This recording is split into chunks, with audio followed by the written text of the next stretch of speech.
How are you feeling? How long have you been here? 3 months, May 17th. And what brought you? That's difficult to answer.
I'm not clear.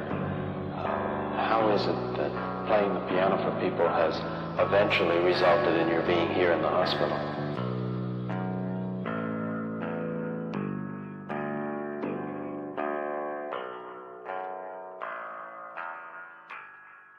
That's difficult to answer.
the end. There's a noise inside my head of crying people facing death.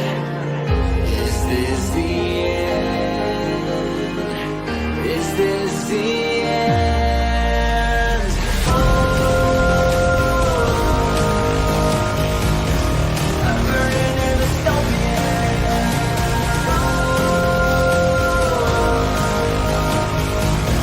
There's no place to hide.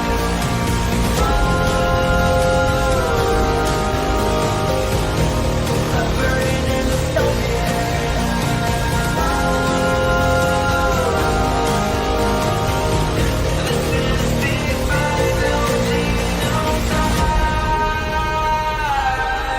What have we done to the world?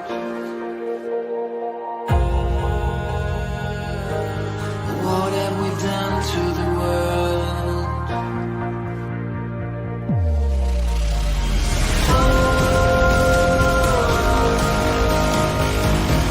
I'm burning in dystopia.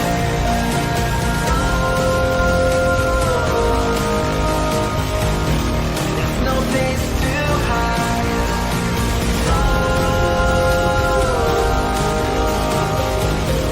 I'm burning in dystopia. This is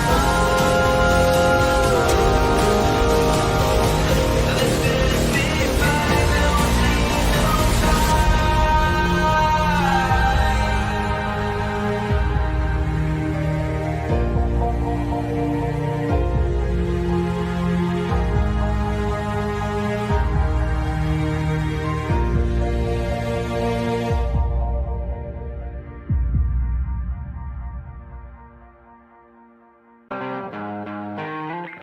of sweet dreams are made of these. Who am I to disagree? Travel the world and the seven seas. Everybody's looking for something. Some of them want to use you. Some of them want to get used by you. Some of them want to use you. Some of them want to be out you.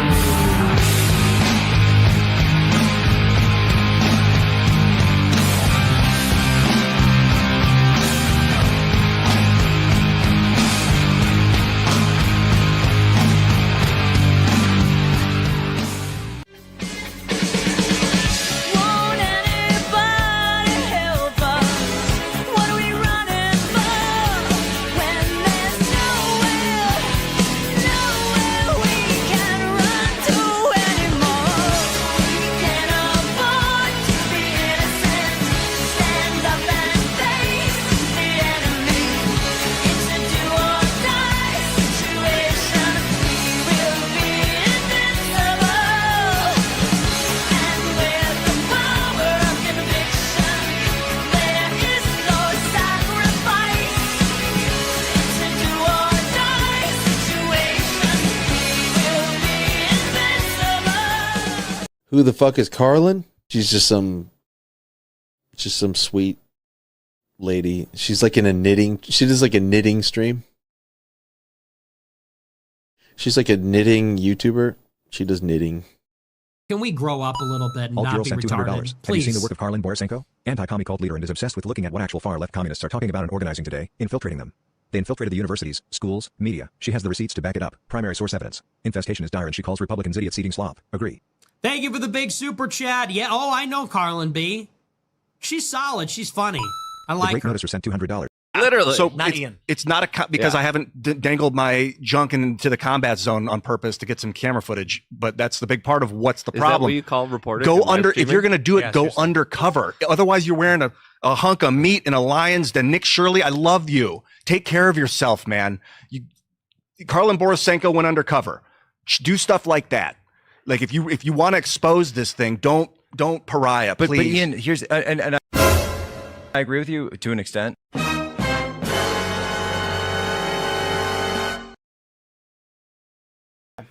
Yeah, well, and even Antifa doesn't want to be called liberal. Did you know that? What do they know?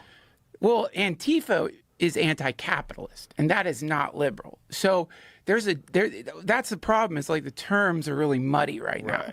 So when you're looking at like Portland, the protesters in Portland. Yeah, what exactly is going on in Portland? I'm trying not to pay attention. Oh, well, what's happened is I know they've brought in the National Guard. Is that happening? Or Yeah. they tried to and they got No, blocked? I think they have now. I think they're there. So what's happened is they're in front of the ICE facility.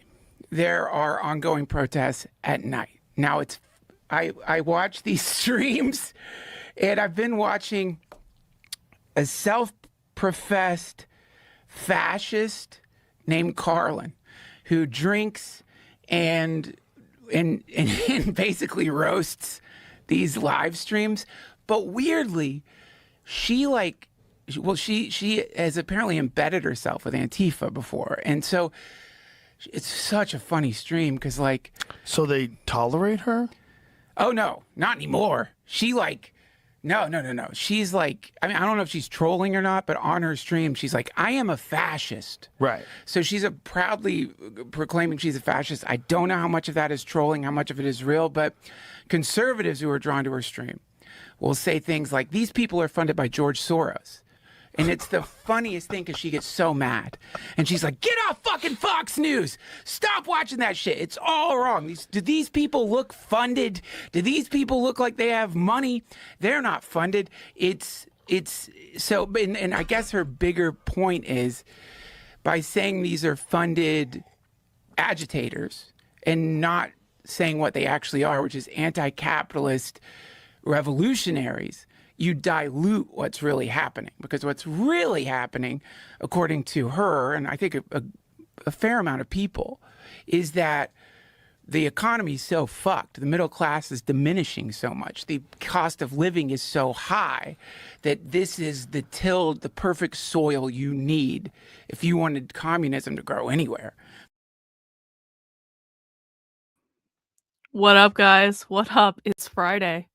It's Friday, man. What a week. What a week. What a week. And you know what? We're about to go probably really late tonight and really late tomorrow night. Even though Tommy has been arrested, Tommy has been taken out of our content, I think, for the weekend. Although I did see someone say in the chat that I think Portland Andy said Tommy has been released from jail. So I don't know, man. Will there be a Tommy sighting tonight or not? We're going to have to find out later. Because we are not doing our live protest coverage yet. We are not there yet. And I got to tell you guys,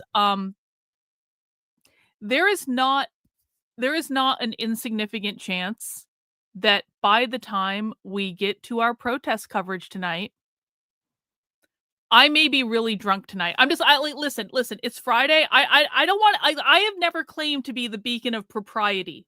Okay. I have never claimed to be the beacon of propriety. It's Friday. It's my happy hour stream. I'm just going to be very, very honest that the chances of me getting drunk today on the internet are extremely high. And the reason that I may get drunk on the internet today is not even because of the protests. I'm going to get drunk way before we even turn on the protests. As you guys know, I can be a little masochistic. Maybe I like a little pain in my life. Maybe I inflict a lot of that pain on myself. And, if I get too drunk, I can just hand over mod to you. You'll take care of it. Oh, that's a great idea. Yeah, well Amalek is king of the chat when I'm passed out drunk on the internet. That's a great idea. What could possibly go wrong with that? But the reason that I may get drunk today and possibly yell at the computer an awful lot and possibly cry. And I don't even know. Who knows what might happen? I don't know. But I do know we're watching Tim's show today. And listen, okay, here's the good news. Tim is not on the show. No, that never Okay, to be fair, it was like a 6-hour live stream and I had like 4 12% beers, okay? It wasn't my fault. It wasn't my fault that day I passed out on the stream. It was 6 hours long and I had a lot of high alcohol content beers. It wasn't my fault, bot, okay? Whatever. That only happened one time. I have to say, I've been streaming on the internet almost every single day for 5 years. If I have only passed out drunk one time on a stream in 5 years, I think I'm doing okay. I think I'm doing all right. It wasn't scary. I was fine. I just was tired, okay? I was tired. I don't want to talk about it. I don't want to talk about it, okay? We're moving on. We're going to be watching the culture. Oh, we're not moving on to that. We're moving on to over here. Hang on, I got to fix my setup. We are watching the Culture War podcast today against possibly my better judgment. But I feel like we have to because a lot of people were telling me about this, and I started getting messages today saying, "Karlyn, you should watch this." And I said, "Why?" And they said that and people were being so nice. They're like, "You're really gonna like the things they said on this show." And I'm like, "I don't know if I am though." Because who's on this show? Who's on this show? Timmy is not on the show, but one of the most annoying people on the internet is hosting this show. Let me do a poll in the chat. Listen, I am in a very blessed position. Can we talk for a second, chat? I'm in a very blessed position because I didn't build my platform on the back of anyone else. I built my platform based on normal people wanting to support my work. I built my subscriber list based on normal people, not based on my connection with any influencer. I have very rarely gone on any shows in the past several years because I just don't want to interact with content creators at all. Like, I really have an aversion to most of these people. I hate most of them. And because I have built my platform and my supporter base outside of the typical content creator ecosystem, it puts me in a very good position because I can say whatever the fuck I want. I can say and do whatever I want. And the only people I really have to be accountable to are the people who are paying me, who are normal people who just want access to the truth. That puts me in a very different position than a lot of people who do what I do because I don't have to kiss Tim Pool's ass. I don't have to kiss Libby Emmons' ass. I don't have to kiss anyone's ass because I don't actually need their help. Now, would it be nice if any of these people came along and said, "Karlyn, we're actually interested in learning about the left, like for real this time. We're not, no more fucking around. We may have grifted off of that issue for a long time and lied to our audiences and all this stuff and misinformed them, but we are actually interested in learning about the left." Could those people come to me and say that? And I'd be like, "All right, let's talk. Yes, of course, I will work with anyone that actually wants to understand the left." However, I have never been in their club, their little content click. And a lot of people who go on those types of shows, like Tim Pool shows or any of like the conservative outlets, they kind of get themselves in a position. And I learned this the hard way because I did this in 2020. You get yourself in a position where if you are suddenly on the outs with the people that are running these shows, it doesn't matter what you say and do, you will never be heard from again because it's all just a club. It's like a high school. It's high school. The internet is high school with more audience and more money. That's all it is. It's just clicks. It's clicks in high school. And it doesn't matter how good your work is, and it doesn't matter what you contribute, and it doesn't matter if you have a unique perspective or if you're just reading off a list of narrative talking points. If you're in the club, you're in the club, and if you're not, you're not. I've never been in the club, and I've never made my platform or built my platform off of being in the club. And the reason I'm doing this a little bit prolonged introduction is to really make it clear that I don't give a fuck what Libby Emmons has to say about me. I think she's one of the most annoying people on the internet. She has nothing of value to add. I have no idea why this woman is famous at all. I have no idea. The only reason this woman is relevant is not because she brings anything to the table. It's because she's the editor of the Post Millennial, which means she knew someone or was friends with someone or blah, blah, blah, blah, blah, blah, blah, blah, blah, blah, blah, blah, blah. But I can say that about her because I don't want anything from these people. So one of the most annoying people on the internet is hosting this show today. So it may actually even be worse than Timmy Tim because I actually find her to be more annoying than I find Tim. Tim doesn't know as much as he thinks he does, and he's kind of like a narcissist, but like this one is way more annoying. So she's on it. And then there are a bunch of people from the Antifa White House sham press conference. So who is this? Is this James Klug guy? Is that who that is? I don't even know who this is. I don't even know. No, that's James Klug. Who the fuck is this? I don't even know who that is. Andy knows on it, so he's going to be spreading misinformation. I'm going to be anxious to see what he has to say.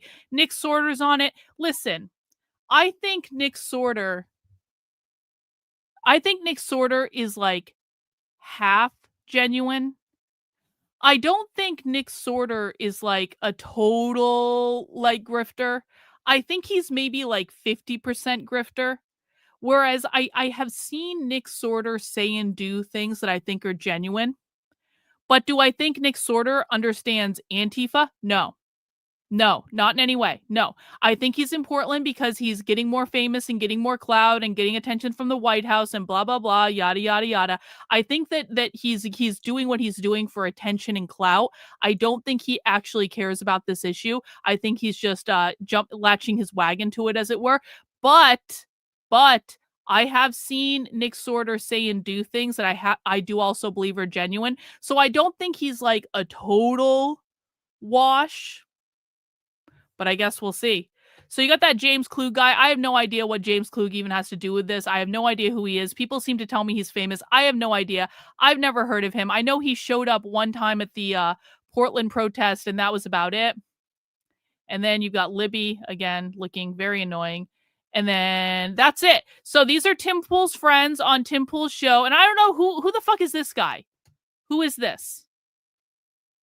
Can anyone tell me who this is? I have no idea. No idea. Anyway, we're going to watch this show today, and we're going to see what they had to say about Antifa, and I'm probably going to yell a lot at the screen. It's going to be real fun. What do you think about Barry Weiss selling out? I mean, selling the free press and becoming an editor-in-chief at CBS News? Well, Barry Weiss is an Israeli spy, and Barry Weiss is in the position she's in because she's Jewish. There is no reason that the free press should have sold for that much money.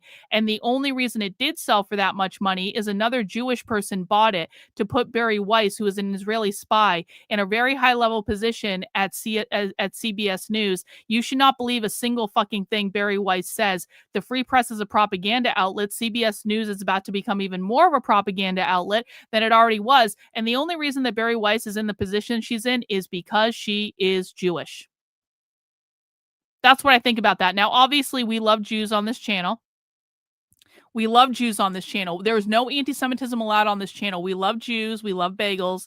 And I'm merely just stating fact that Barry Weiss is in the position she's in because she's Jewish, which everyone should understand. That doesn't mean we hate Jews. We love Jews. Hitler was the worst person that ever lived. Over 10 million Jews died in the Holocaust, not a single Jew less.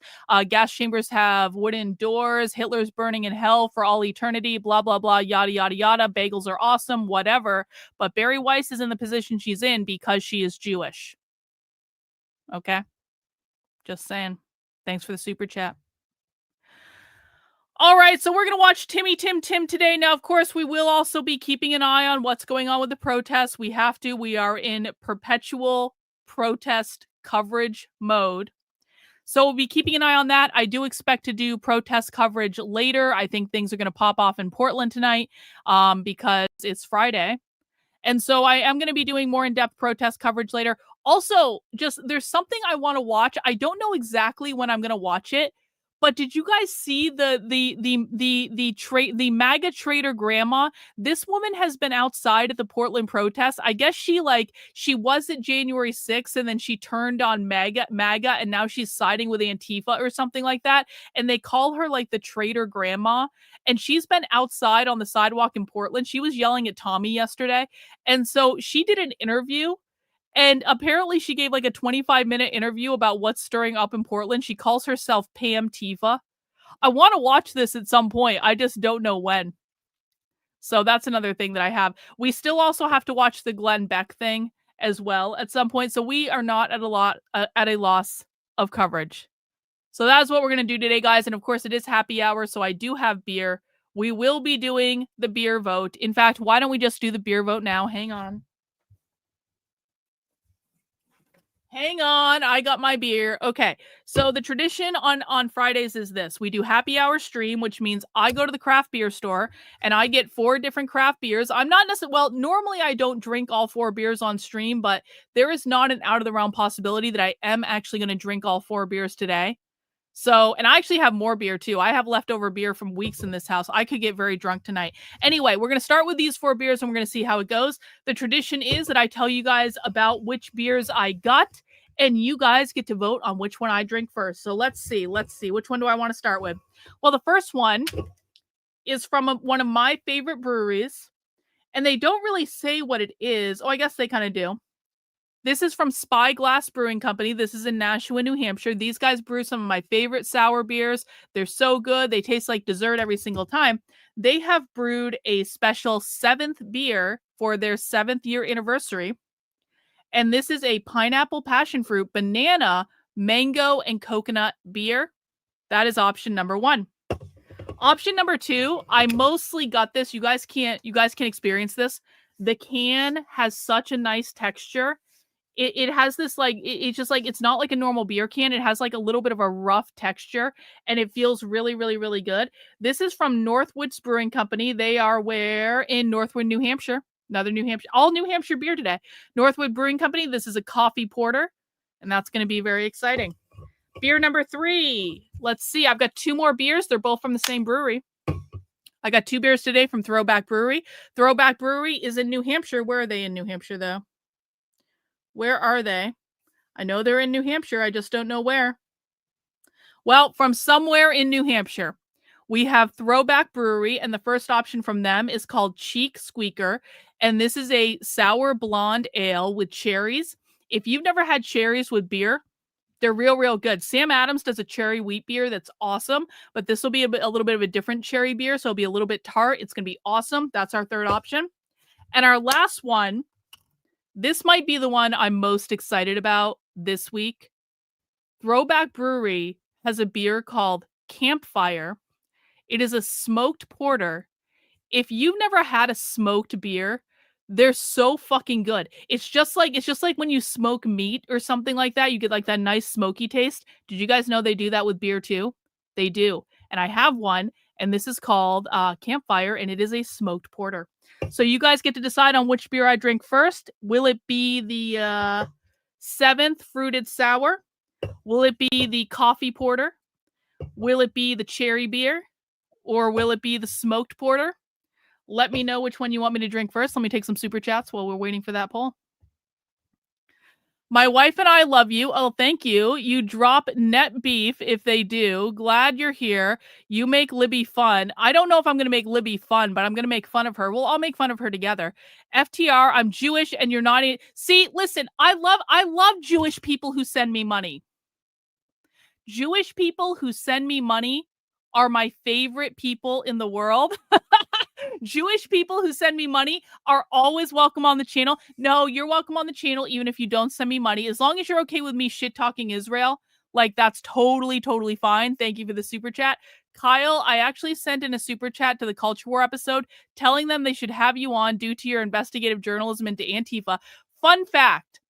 If you ever send in a, this is actually true. You guys can experiment with this and try this, although I don't think you should send them money. If you guys ever send in super chats about me to Tim Pool or any of his shows, they will never answer them. The reason I know this is one time someone sent in a $500 super chat telling Tim to talk to me. Tim fucking ignored it. They ignore it every single time anyone sends in a super chat about me. And like my audience has tried to get Tim to talk to me on multiple occasions, even though I tell them I don't want to talk to Tim. I don't want to go on Tim's shows. I think that would go horribly wrong. I think it would end up with me yelling at Tim and Tim getting really upset and then storming out and blah, blah, blah. I don't think it would be a good experience for anyone. So I'm actually perfectly fine not going anywhere near that whole scenario other than to make fun of them on the internet. But I'm telling you, do not waste your money sending them and sending them super chats about me because they will never, ever, ever acknowledge them. I felt so awful When a guy sent in $500 to Tim, telling him to talk to me, I didn't ask him to do that or anything. He just did it. And Tim like fucking ignores it. How do you ignore a $500 super chat? How like fucking entitled do you have to be to ignore someone sending you $500? That's crazy. But anyway, I do appreciate that, Kyle, though. Thank you. There's a shocking disparity between the people watching and the people who have mounted the like button. Yeah, guys, mount the like button for me. I appreciate it. You're having an IPA? Go fuck yourself. What are you doing? IPAs suck. IPAs suck. Let's see. We got a last chance to vote in the poll, guys. 10, 9, 8, 7, 6, 5, 4, 3, 2, 1. And it looks like the smoked porter is going to be our first beer of the day. So hang on. Let us know if you're drinking something fun in the chat. Let me put these back in the thing. Got to keep the rest of my beer cold. Okay. Let's get this beer poured. Look, it even has a black cap. Awesome. The smoked got it. I can smell the smoke from here. It's so good. If you guys are drinking something fun for happy hour today, please let us know in the chat what you're drinking. This is not going to be a fun color because it's a porter. Porters are darker. Awesome. Cheers, guys. Happy Friday. We did it.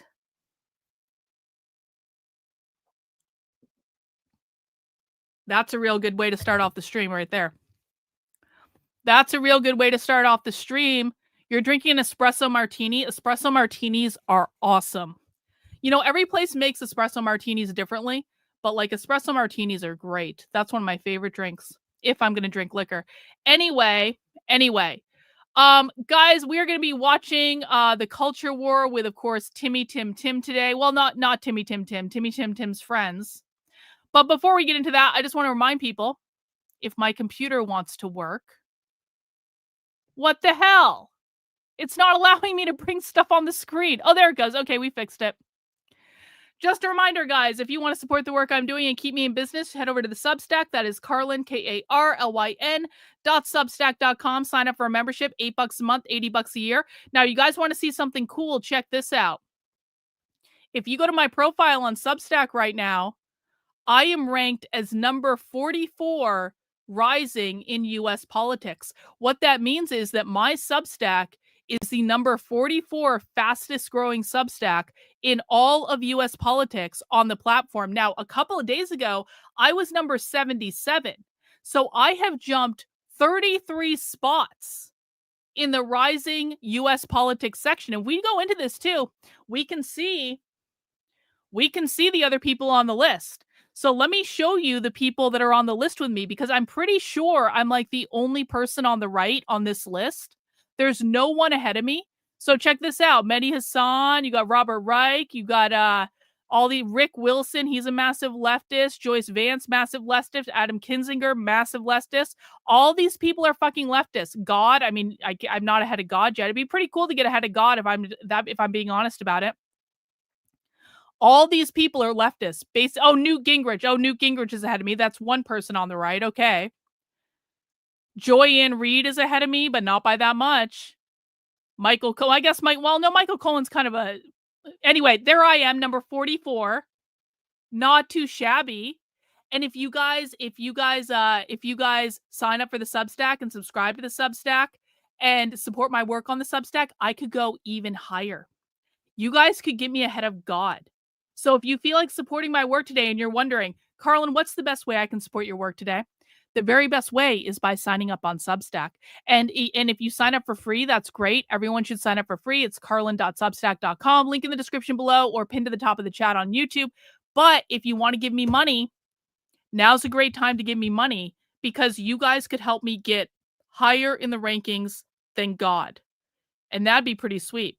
And even look, like there's a whole bunch of people behind me. Ryan Dawson is behind me. Who else? This asshole from Twitter is behind me. The people organizing the No Kings protests are behind me. All sorts of people. I'm ahead of Stacey Abrams. I'm ahead of this woman that covers trans issues. I'm ahead of this guy from Twitter who used to work for Think Pro. I'm ahead of Don Lemon. Look at all these people I'm ahead of. You guys can keep me high. I'm ahead of Dan Rather. Holy shit. My Substack is growing faster than all of these people. That's crazy. That's crazy. But you guys can help me keep pretty high in that ranking by, again, signing up on the Substack. It would be a great way to do it. And I would appreciate it. I also want to remind people that this is the last couple days of the Halloween sale in the Red Menace Supply Company. Red Menace Supply Company is my merchandise store, and I have a special limited edition Halloween collection where I basically have 4 really cool Halloween horror movie inspired designs that are on t-shirts. We got the collectivism design, the Marxist Utopia of the Dead, the communism, the boot never lived design, and the village of the damned design. Every piece of merch with these designs on it is 25% off for the next 2 days. So make sure you get them in the Red Menace Supply Company. That's redmenacesupply.com. And all purchases do go to support the work I'm doing, and I appreciate it. Not a Panda says 33. Yup, 33 slots up on the Substack. That's pretty great. And then we got Azurwing. I like my beer like I like my men, dark and bitter. Well, you know, everyone has their preferences, Azurwing. Everyone has their preferences. All right, guys, who's ready to do it? Are we ready to begin the torture? Has everyone mounted the like button? Oh, they're streaming from Broadview. Okay, we'll pull them up then. Thank you, James. Has everyone mounted the like button for me? Is everyone ready to yell and cry and scream and shout at how little these people know about the things they claim to be experts in? Are we going to do this? We train for these moments. We watch things that make us miserable all the time. You paddled the like button. That's a really good idea. Okay. Someone say like a Hail Mary or something. If you believe in the Catholic God, can someone do like a Hail Mary or whatever you Catholics do? I think that'd be pretty great. All right, let's do it. Fine. We're doing it live. We're here together. We will suffer together. It'll be great. Hi, everyone. This is Libby Emmons. I'm filling in for Tim Pool this week on Culture War. I'm really glad to be here. We have a great show today. We're going to be talking all about Antifa, terrorism, and what's going on in the United States with the left. And we have incredible guests with us today that I'm really excited to introduce you to. Why don't you get started? Me first. Yeah, here you are. Richie McGinnis, author of Riot Diet. And who? I got like 4 different jobs now, so I won't list them, but at Richie McGinnis, and I was on the ground for a lot of this stuff in 2020. I'm semi-retired now. Oh, so okay. Great choice. Though. Andy No was this week in the White House. No. I'm sorry. Andy No is basically retired. Everyone knows this, right? Andy No lives in London. He doesn't do on the ground work anymore. So he basically actually is retired. At the amazing roundtable with President Trump. The amazing roundtable today. I'm very glad to see you, Andy. Amazing. It's an honor to be here. My name's Andy Go, author of the book Unmasked. It was a New York Times bestseller. I wish I had won the show, but I had the privilege of giving it to the president after the roundtable. And I'm also a senior editor at the Post Millennial. I have a Substack called No Comment. I'm Nick Sorter. I just yell for a living online. It's a pleasure to be here with Trump's next Antifa czar, or first Antifa czar, Andy No. That's what we're going to start pushing here. Make that go viral, guys. Guys, 1 in the chat if you want Andy No to be the Antifa czar. 2 in the chat if you don't think that's a good idea. 1 in the chat if you agree with Nick Sorter that Andy No should be the Antifa czar. 2 in the chat if you don't think that that's a good idea. Lots of 2s. We have a lot of 2s, and we have a couple 1s from people who haven't figured out that Andy No has been lying to them for like at least a year now about what's going on. Lots of 2s. Okay, my audience is very smart. Thank you guys for confirming that. No Comment is a fantastic name for a blog bio, by the way. Thank you. It's pretty awesome. So appreciate you having me here. And this guy's pretty awesome, too. What's going on? Libby, thank you so much for having us here. We appreciate it. Definitely grateful to be here to discuss Antifa and some domestic terrorism that we're seeing all over the country. Now, you guys, my name is James Klug. I'm a YouTuber focusing on political commentary and street videos. You guys might have seen me. It's at James Klug on YouTube and MySpace. Thank you for having me. So I just wanted to get started with you guys. You guys MySpace? all have a lot of expertise in ground reporting Is and that real? research and what's been going on with the far left and Antifa over the past several years. And we've really seen in the second Trump administration a big focus on this kind of violence. We've seen a crackdown in Portland, which is amazing in part because of Andy and my colleague Katie Davscourt, who's been out there since June covering the violence at the ICE facilities. What do you attribute this resurgence in attention to Antifa under the Trump administration? Why is he so invested in?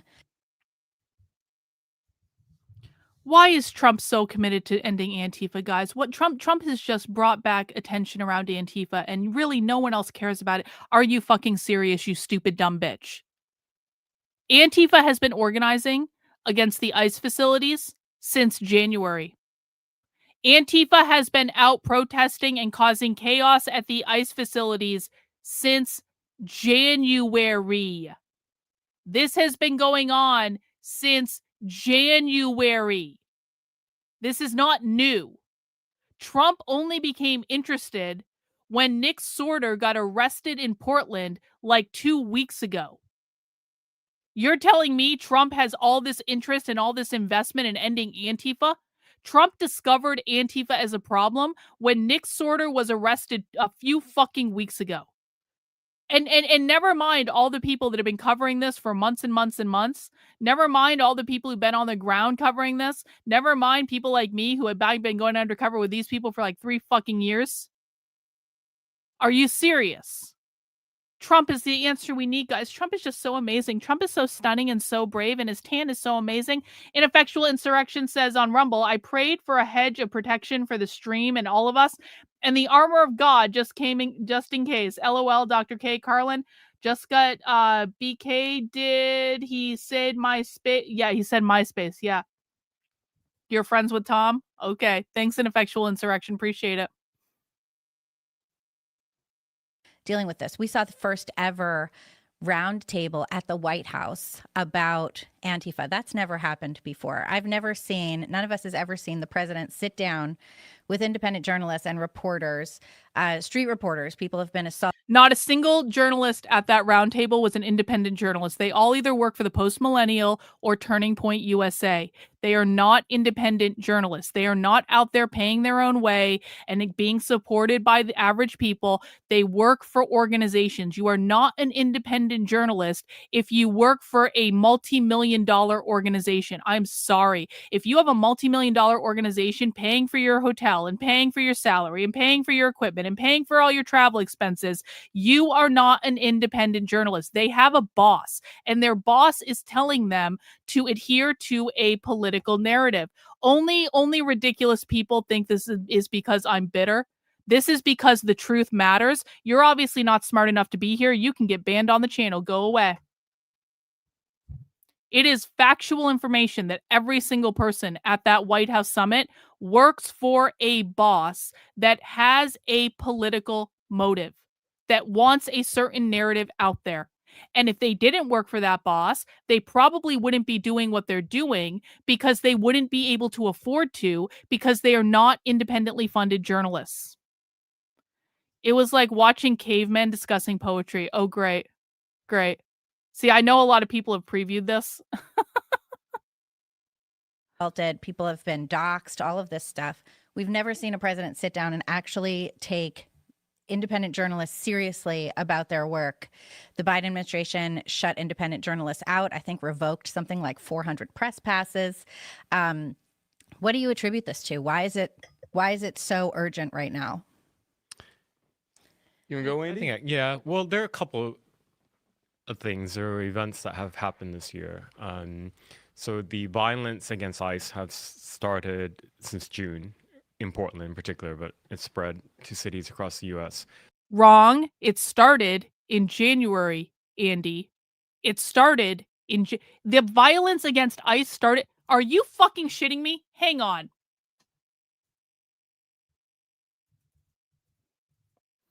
Andy No wants to say the violence against ICE started in June.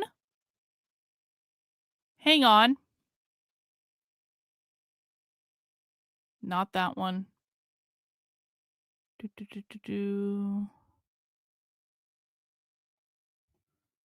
Andy, if the violence against ICE started in June, then why did I literally have an article on my Substack from January 21st, 2025, how Antifa plans to fight Trump's deportation, where I go into painstaking fucking detail about all of their plans to attack ICE facilities? How is this possible that I literally covered that Antifa was being violent and attacking ICE facilities on January 21st if it started in June? This is what happens, guys, when you are living in London and you are not an on-the-ground reporter anymore. Listen, I don't want to take anything away from Andy No. I truly, I don't believe in throwing the baby out with the bathwater. There was a time when Andy No did really amazing work. There is a lot that Andy No did that no one else wanted to do. Andy No wrote a great book. I'm not going to take any of that away from him. There was a time he was on the ground and he was actually telling the truth and he was actually reporting factual information. And then Andy got scared and he moved to London, which is his prerogative. He was not in a good position in that city, and I don't necessarily blame him for getting the fuck out of Dodge. But ever since Andy moved to London, his work has absolutely been unhinged from reality. So just because a person does something in like a prior part of their life doesn't mean they continue to do that thing today. And anyone who believes that Andy No knows what's going on just isn't paying attention. I'm sorry. He literally just said the violence against ICE started in June. No, it didn't. It started 6 months prior to that. Just factually true. I think I got a super chat. Hang on. Yeah, all hail the receipt queen. Yeah, I have receipts for every single thing that I say. That's why none of these people will ever debate me, because they know I would kick their ass. That's just general left-wing violence. It includes a coalition that has many of the same people from 2020, but Mexican nationalists and open borders extremists have been brought into that coalition. Wrong. Andy is confusing immigrant rights groups with Antifa. These are two different groups. It is absolutely true that there are immigrant rights groups out protesting. There are also tenant rights groups out protesting. There's also the Party for Socialism and Liberation. It is not true to say that immigrant rights groups have been brought into Antifa. They are two separate fucking things. No used to know, but he no longer knows. Exactly. In July, in Alvarado, Texas, the Prairie Land ICE facility was shot up in an ambush shooting attack by members, allegedly, of a North Texas Antifa cell. Some of them were also members of a John Brown gun club, which is a far-left militia group. So in that instance, there was... It wasn't allegedly. They had Antifa propaganda in their car. I remember when Antifa was sieging the federal courthouse in Portland for months in 2020. Trump didn't do much then, and I don't think he will now. Oh, Trump's not doing shit now. Trump isn't doing anything. This is an exercise in optics. That's all it is. And that's why we will continue to see nonsense outside of the ICE facilities for months and months and months. We will probably see protests outside of the ICE facilities until it snows. Once it gets cold, they're not going to want to be outside. But make no mistake, when we stop seeing protests outside of the ICE facilities, it's not going to be because of anything Trump did. It's going to be because the weather got cold. Allegedly, a group of 16 to 17 of them who conspired, carried out the shooting. An officer was shot in the neck, and several of them, many of them were caught that night or in the coming days. One, the alleged ringleader, Benjamin Song, was on the run and was found almost 2 weeks later. It was a huge FBI manhunt, and he was being hidden in a essentially Antifa safe house in Dallas. Then there have been a number of attacks on journalists in Portland, and influencers and others who have visited. And I think what really... Because that's what really matters, right, guys? That's what really matters. It doesn't matter that Antifa is trying to overthrow the government. It doesn't matter that Antifa has posted on the internet that they literally want to burn down the ICE facilities. It doesn't matter that they have been causing chaos and havoc for average people. What really matters to Andy No and to all of these people and to Trump and everyone in the Trump administration is that influencers have been impacted. Like, talk about saying the quiet part out loud. There are any number of things that Andy Ngo could have talked about in terms of the chaos that Antifa has been causing literally all over the country, not just in Los Angeles, by the way. They've been causing chaos in Texas. They've been causing chaos in Minneapolis. They've been causing chaos in Chicago. They've been causing chaos in New York. They've even been causing chaos an hour south of me in Boston. They've been causing chaos all over the place. Andy Ngo could have talked about any of the things that Antifa is actually doing. He can't because he doesn't know, because he's not hinged into the ground. These are things I cover on this channel literally all the time. Andy has no idea any of this stuff is happening. But do you know what's really important, guys? The influencers.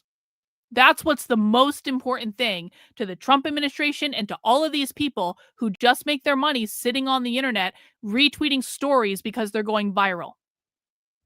And essentially Antifa safe house in Dallas.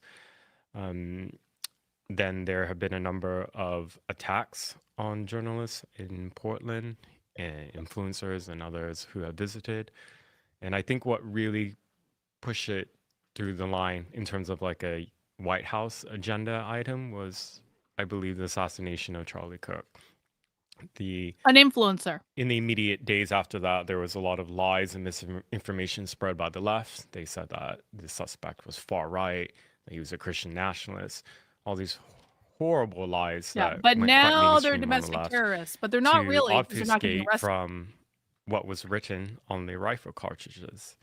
A fascist catch the lyrics of Bella Ciao. So now Andy is doing the thing that all of these retarded influencers are doing, which is he is cherry picking information that supports his narrative. This is my biggest complaint with Andy Ngo right now.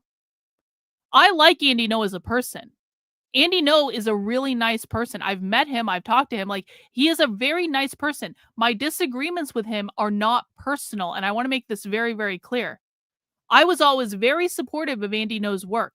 Up until very recently, when it became very, very clear to me that the only thing Andy was interested in doing was supporting this bullshit narrative, and he was lying to his audience and misinforming his audience. I will never stop calling out influencers who lie to their audience and misinform their audience, and I don't give a flying fuck who they are. So my disagreement with Andy here is not a personal thing. But the fact of the matter is he is cherry picking information that supports the narrative that he wants to sell the public while ignoring the full breadth of information that completely contradict the things he is saying. I do not believe that Tyler Robinson was in Antifa. I do not believe that Tyler Robinson was involved in far left politics. There is no evidence to support it. He doesn't use the same language as the far left. He doesn't use the same symbols as the far left. He doesn't dress like the far left. He doesn't talk like the far left. Now, do I think he had more lefty politics? Yes, I do. But it didn't come from far left activist culture. It came from meme culture. It came from video games. It came from 4chan. It came from online culture. So he was not a part of Antifa. But Andy is cherry picking information. Oh, he said this on a single bullet without looking at the full spectrum of information because he is selling a narrative to the public. I mean, when the governor of Utah read the lyrics of Bella Ciao, I know it went over the ears of most people. They may not be familiar with that Italian folk song, but that has been adopted as like the worldwide Antifa anthem. And there's not a lot of space you can use to write on these rifle cartridges. And the fact that one of the 4 was dedicated to that, I think says a lot. Yeah. Yeah, what do you think, Nick? I mean, I think Andy's absolutely right. But I Yeah, think of course. in terms of this, the White House being sort of, I guess, shocked into this roundtable that we were all, very grateful that we were all invited to this. And I mean, they picked some great people to go. I mean, Andy's been working on this for the longest time. And then, I think one of the catalysts to, like, a lot has happened over the past 10 days, including the assault of... I think that Zach says, do you think they lie out of purposefully deceiving, or are they uninformed or not caring? I think it's a little bit of both. I think it's both. Listen, I've been in this world. It is made very clear to you what talking points they want you to speak. It's not one of those things where they like give you a list of it and they say you have to say these things, although sometimes they do that. But it's like it's made very clear to you what the narrative is and what you're supposed to adhere to and what information you're supposed to ignore. And if you start asking inconvenient questions, you will be removed from that world very, very, very quickly. So there's not a lot of incentive for people to tell the truth. There's incentive for people to go along with what the narrative is. So do they lie outright? Yeah, sometimes. Sometimes they know what the truth is and they say something else because they're going to make more money if they say something else, and they're going to lose their relevance if they don't. Sometimes they're just misinformed because they don't bother to look into it because they're lazy as fuck and they don't do their own research and they don't look at primary source evidence and they don't do any of that. So it is a combination of the two. Nick Sorter doesn't know fuck off anything about Antifa. I'm sorry. I don't care if he was on the ground for a couple days. This guy, everything I've heard him say, and he might be genuine in some ways, I don't think he knows fuck off anything about Antifa. I think part of that is he's never bothered to look into it. So, of course, he's a perfect person to invite to a White House roundtable on Antifa because, you know, he got arrested, and so that means he must be an expert. Katie Daviscourt, there in Portland, where the I mean, I've talked about this a lot over the past 10 days because it's so infuriating to me to watch this video of Katie being, you know, hit with a flagpole, given a concussion. I'm only going to answer this question once. No. There is no universe in which I will ever go on Timcast. The reasons are as follows. Number one, it would not help me spread my work at all. Number two, I think Tim is annoying and stupid. Number three, it would only end up with me getting into an argument with Tim if he didn't let me talk or if he talked over me or if he was a rude son of a bitch as he is to so many of his guests. Number four, they don't actually care about my work. They care about pop culture bullshit that I don't care about. Number five, I don't want to have to travel there because I barely leave my house and I don't want to. So, no. The answer is no. Absolutely not. There's no reason for me to. There's no incentive. It wouldn't help spread my work at all. No one would actually see what I'm doing. I wouldn't be able to talk about the far left. I wouldn't be able to contradict the narrative that Tim wants to sell his audience, which is blatantly wrong. They aren't interested in the truth. They're only interested in what they need to say to be famous. So, no. I don't want any part of it. Sorry. Karlyn making... Okay. Thanks, Azurwing.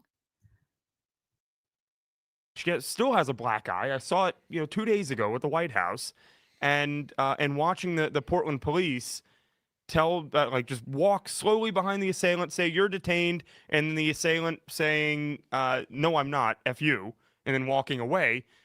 That infuriated a lot of conservatives, especially like reporters and influencers, that then immediately went to Portland and then started covering it on the ground. And then, it really created a groundswell. It really did. And to top that off, you. that didn't help. That didn't help Portland police. That's for sure. Where's the flag? He shows up, reports there for how long were you reporting there for? Like a day. For less than 24 It was a day. Less One than day. 24 hours. Everyone's sick and tired of hearing Antifa. What they took over an entire, literally like annexed a block right outside of federal property, and then you show up for less than 24 hours, and you're the one that gets arrested. Right. Yeah, and I mean, I think that that really showed the contrast here. We see the video of Katie's assailant giving the finger to the police and not being arrested, which I think was total. Like now they put out this. What they put out now? Like this bulletin or this bolo. Like be on the lookout for this person. The person that assaulted her. Yeah. They put it out the next day. They had her within their reach on the day that she By was the way, she brought them. Just because I'm shit talking a lot of people, I want to make this very clear. Katie Daviscourt is fucking awesome. Katie Daviscourt was the only person at that Antifa meeting that provided accurate and true information. I do actually believe that Katie Daviscourt does care about this. And the reason I say that is not just that I think that I've seen her work and I think she's been out there for a long time when no one else was paying attention. It's also that I've heard from other people on the ground in Portland, because there are a lot of people on the ground in Portland that will never get invited on the show, that will never get invited to the White House. I have heard from them that they like Katie Daviscourt and they believe that Katie Daviscourt is the real deal. So I don't want people to think that I'm just shitting on everyone. I am definitely not shitting on everyone. Katie Daviscourt is fucking awesome. to her assailant. Yeah. He had in the her safe house. They Yes. knew exactly They where, knew she, where was. she was. And then he walked away. He let her go. And then literally the next day, they put out a thing, you know, like, help us find this person. It's like, you know where she was. And you knew where she was yesterday. Also, it doesn't even matter with that specific group being all black bloc necessarily, because 95% of them are just unfortunate shapes and sizes, to where you can pretty much like Andy know. You ask Andy, they're all yeah, fat. you ask Andy No Yeah, to okay. identify somebody based on the shape or size, and he'll be like, yeah, that's this individual. They have this. They have this rap sheet of you know, arrest reports and all that stuff.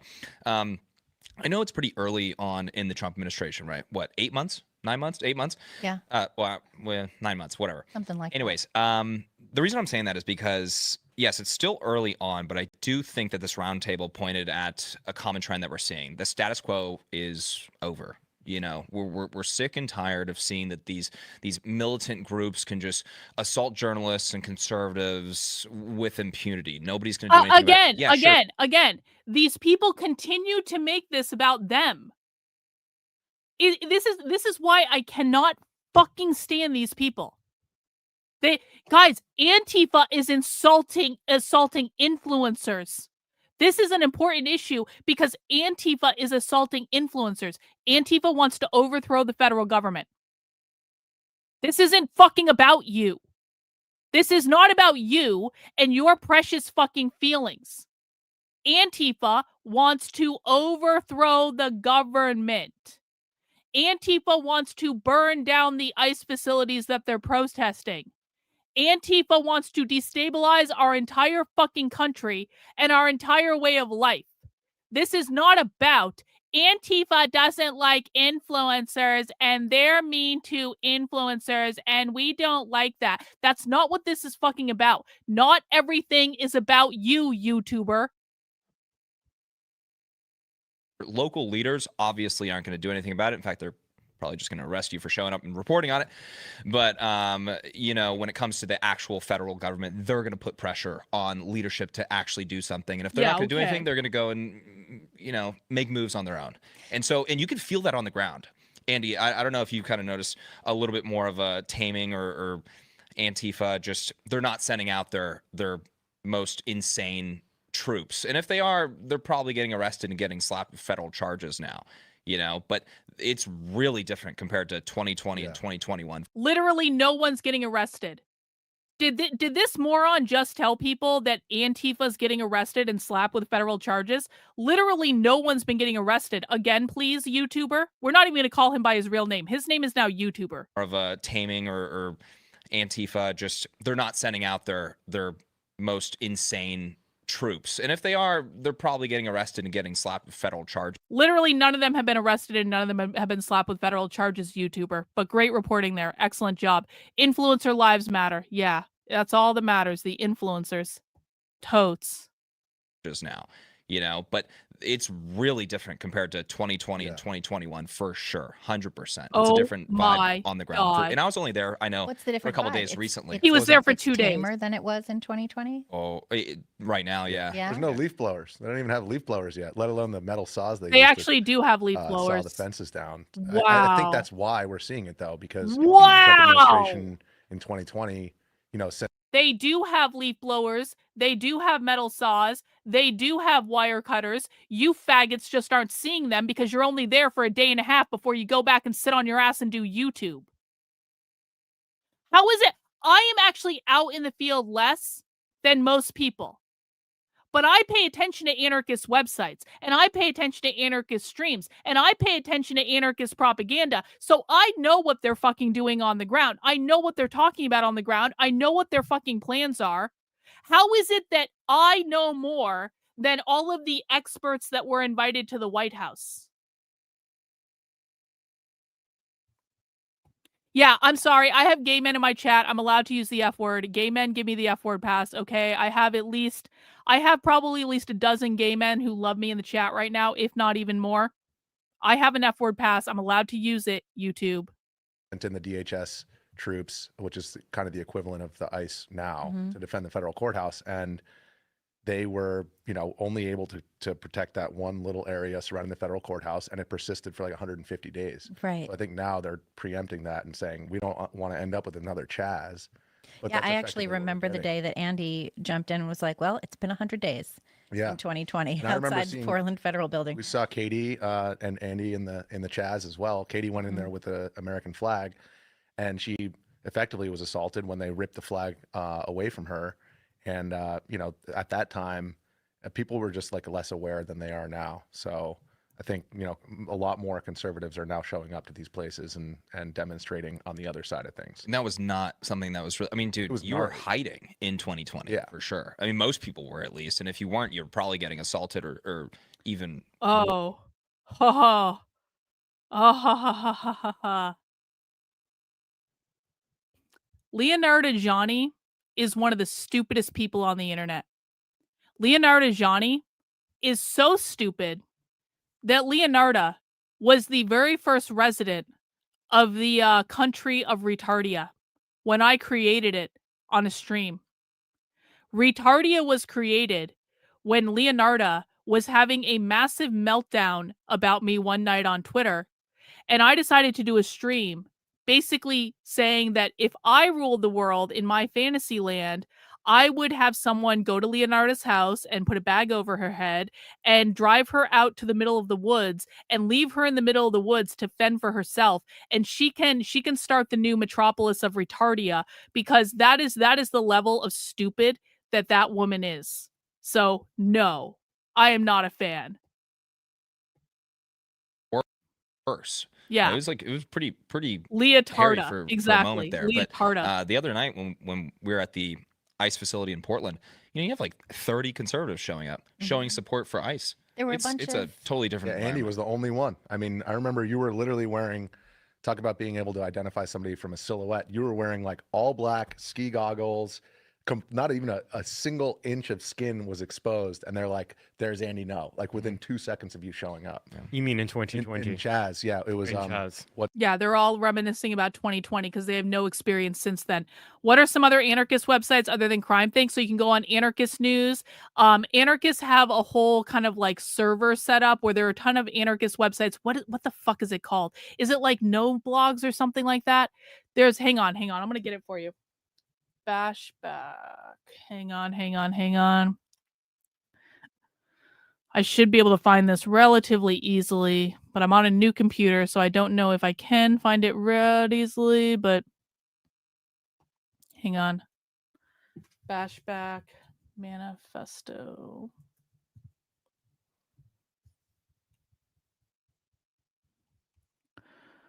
Oh my goodness. I will get you the No Blogs. Thank you. That's what I thought. No Blogs. So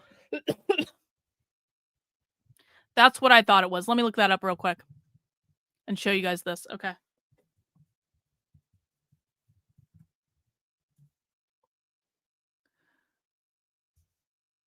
Oh, come on. Hang on. I actually do want to show you guys this before we move on. But I just have to find it.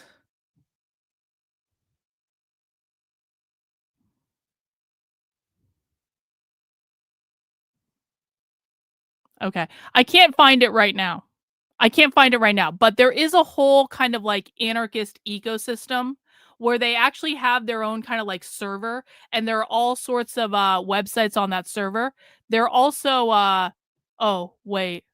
on. First you call them faggots, and now you're saying the word retarded. Wow, are you a bigot? Yeah. Yup. Yes, I am. Yup. You know what, Maddie? You know what? On occasion, I even say nigger. On occasion, I even do that.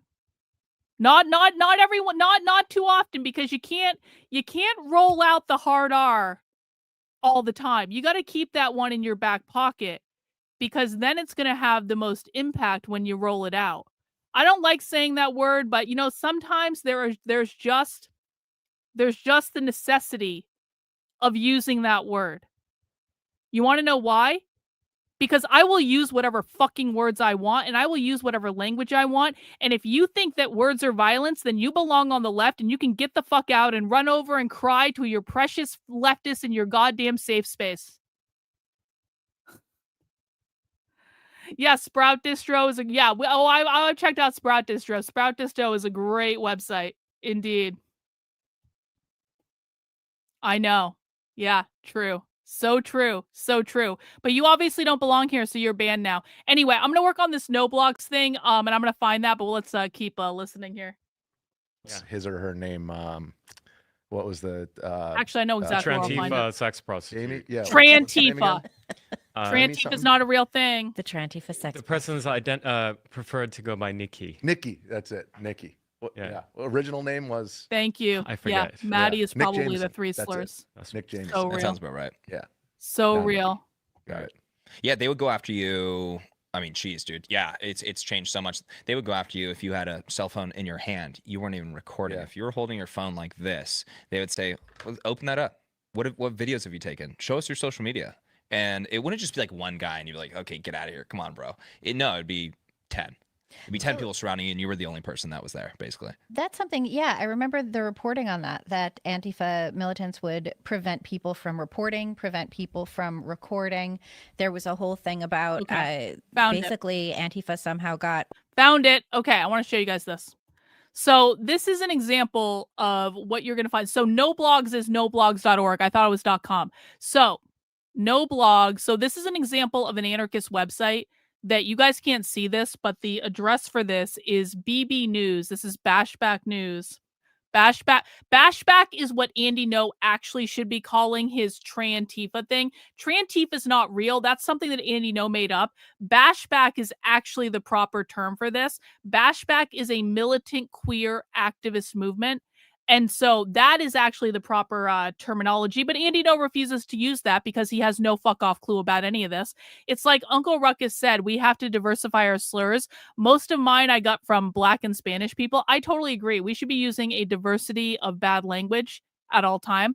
But anyway, so this is actually hosted on No Blogs. So let me go to the No Blogs like homepage.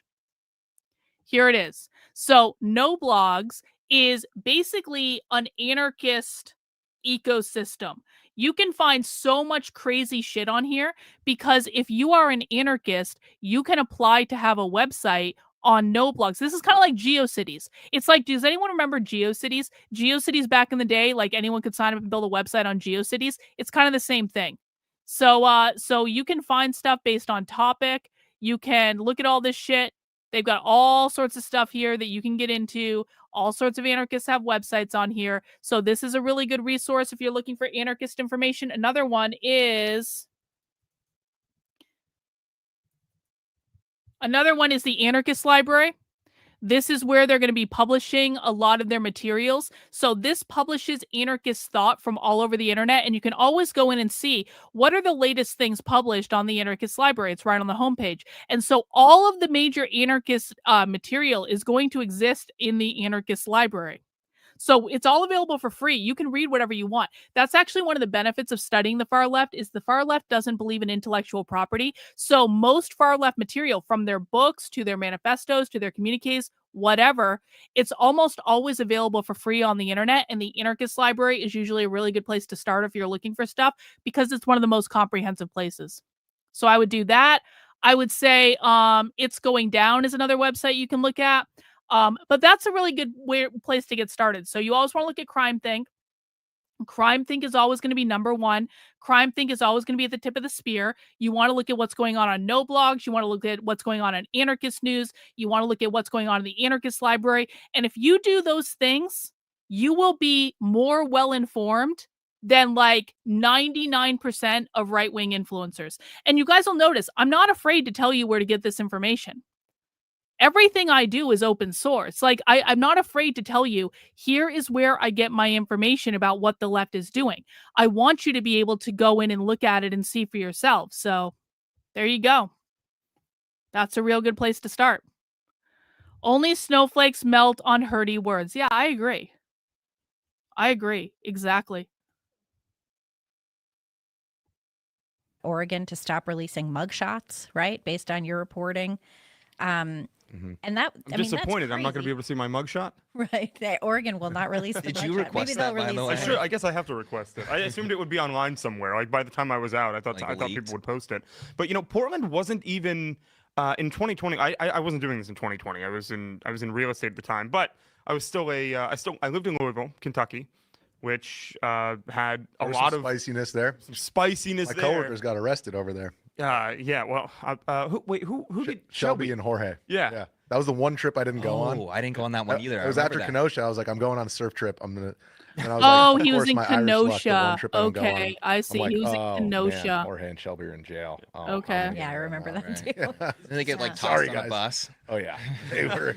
I found out from Jorge's Instagram story. Somehow they let him have his phone, and he's just like handcuffed to another guy. And he's like, "It's been in jail." I was like, "Oh." I have heard. I've not been to this jail, but I know that I've heard horror stories about Metro Corrections down there. But I was in downtown Louisville, right near the courthouse. They're doing all these Breonna Taylor riots, and it was just the courthouse had no windows anymore. They'd all been blown out, and I'm just walking around like wanted to document it from my personal Snapchat. You know, that was it at the time.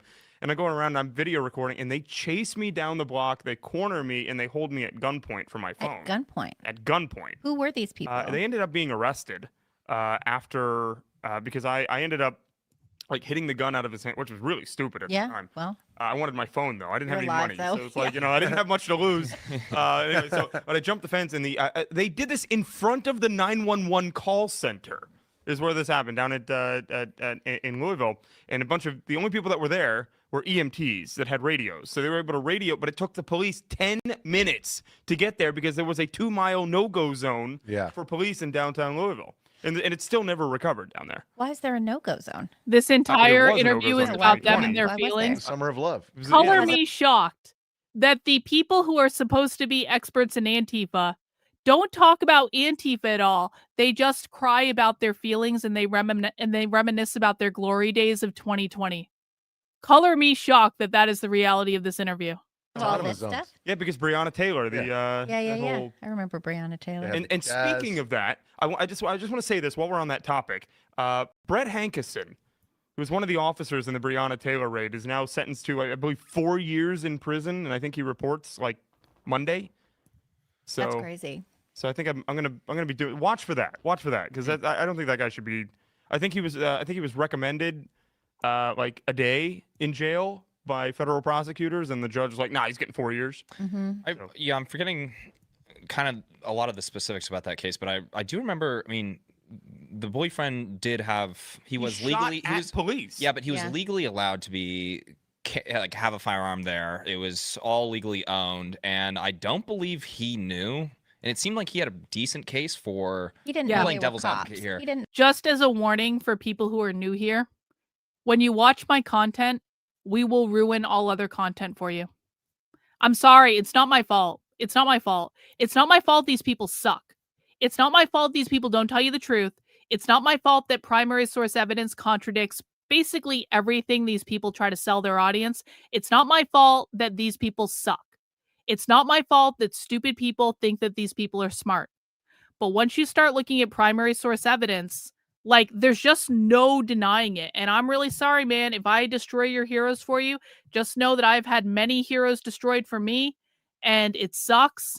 But, you know, we get through it together, and that's why we drink and we smoke weed and stuff, and we hang out, we make fun of people and all that stuff. So we will be here for you when you realize that everyone that you thought you could trust has been lying to you. And, you know, you can join our cult, you know, that's fine. Watch this live. I chuckled some because they tell the same stories. I get to chuckle more as you rip into them on the stream. Hey, thanks, Francisco. I appreciate that. No, they didn't were know cops, that they were is what cops. he said. Right. They were definitely involved in some. It seemed allegedly involved in some like drug activity or It something. was like her ex-boyfriend apparently was involved in something. They thought she was involved in as well. I don't know if she was. And so this is what I remember. So don't quote me on it. No, and then they came after her. He shot at them. He shot at the cops before they came in. They opened fire before going in. She had come out of the bedroom and I believe was struck in the hallway. Yeah. This is what I recall of that case. Yeah, I mean, there was that whole lie where they said that she was, and I mean, I mean, I like she shouldn't have been right. Isn't this supposed to be about Antifa? That speaks that whole thing in 2020. You had Antifa and BLM. Yeah. Right. Yeah. And so Yeah. Antifa was essentially. Thanks, Azerwing. Was it Antifa using BLM or was BLM using Antifa? Over. It was Antifa using BLM. Yeah. And now It was mutually Antifa. beneficial Right. to one another. And now Antifa is using Mexican nationals and Yeah. drug cartels. No, completely wrong, you stupid fucking people. There are immigrant rights associations that exist separately from Antifa that are protesting separately from Antifa. Antifa is not using those organizations. They just happen to be in the same place at the same time. It is the same with BLM.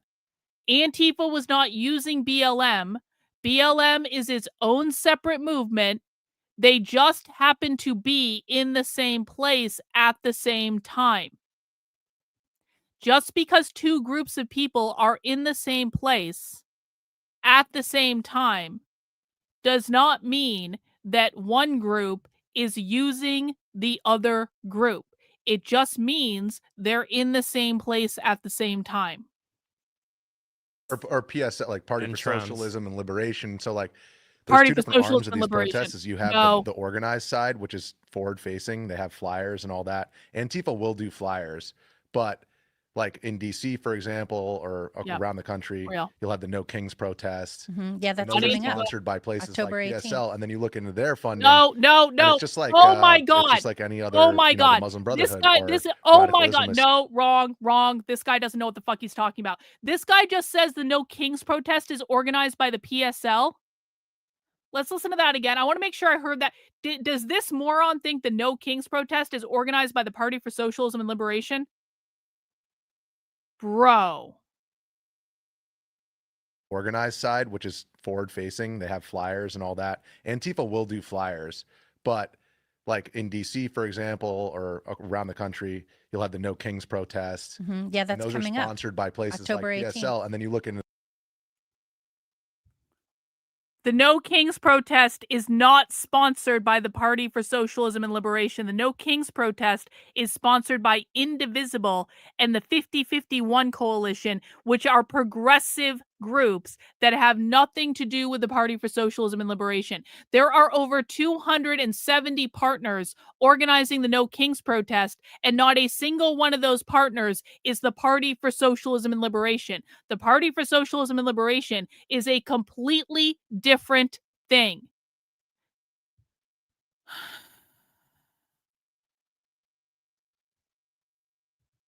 Again, will do flyers, but like in DC, for example, or around the country, you'll have the No Kings protests. Mhm. Yeah, and that's those coming are up. sponsored by places October like 18th. PSL, and then you look Wrong. into their funding, and it's just like any other, you know, the Muslim Brotherhood or No, wrong. radicalism cells Wrong. around the world. They'll just Wrong. rename themselves. So now Wrong. you have Indivisible, which is funded by the Open Society Foundation, George Soros's foundation. That's They actually give $1 million correct. bucks, and then Indivisible is funding the signs and the transportation for these protests. No. And then Antifa then takes this large gathering and uses that as an opportunity That's to then true. instigate police, use that as a power vacuum. That is true. And yeah, so it's like symbiotic.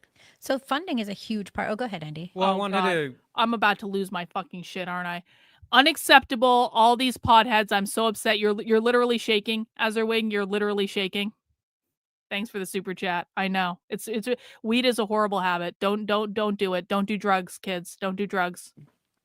Sort of recap 2020, because 5 years ago to me seems like I remember it very clearly since I was on the ground, but maybe some people at this table weren't even in the news world then, and those who are listening and watching, that was a long time Yeah, ago. it's infuriating. It is. The riots were so sustained, violent, and organized. I cannot overstate that. Like in Portland, I saw it in Seattle in particular.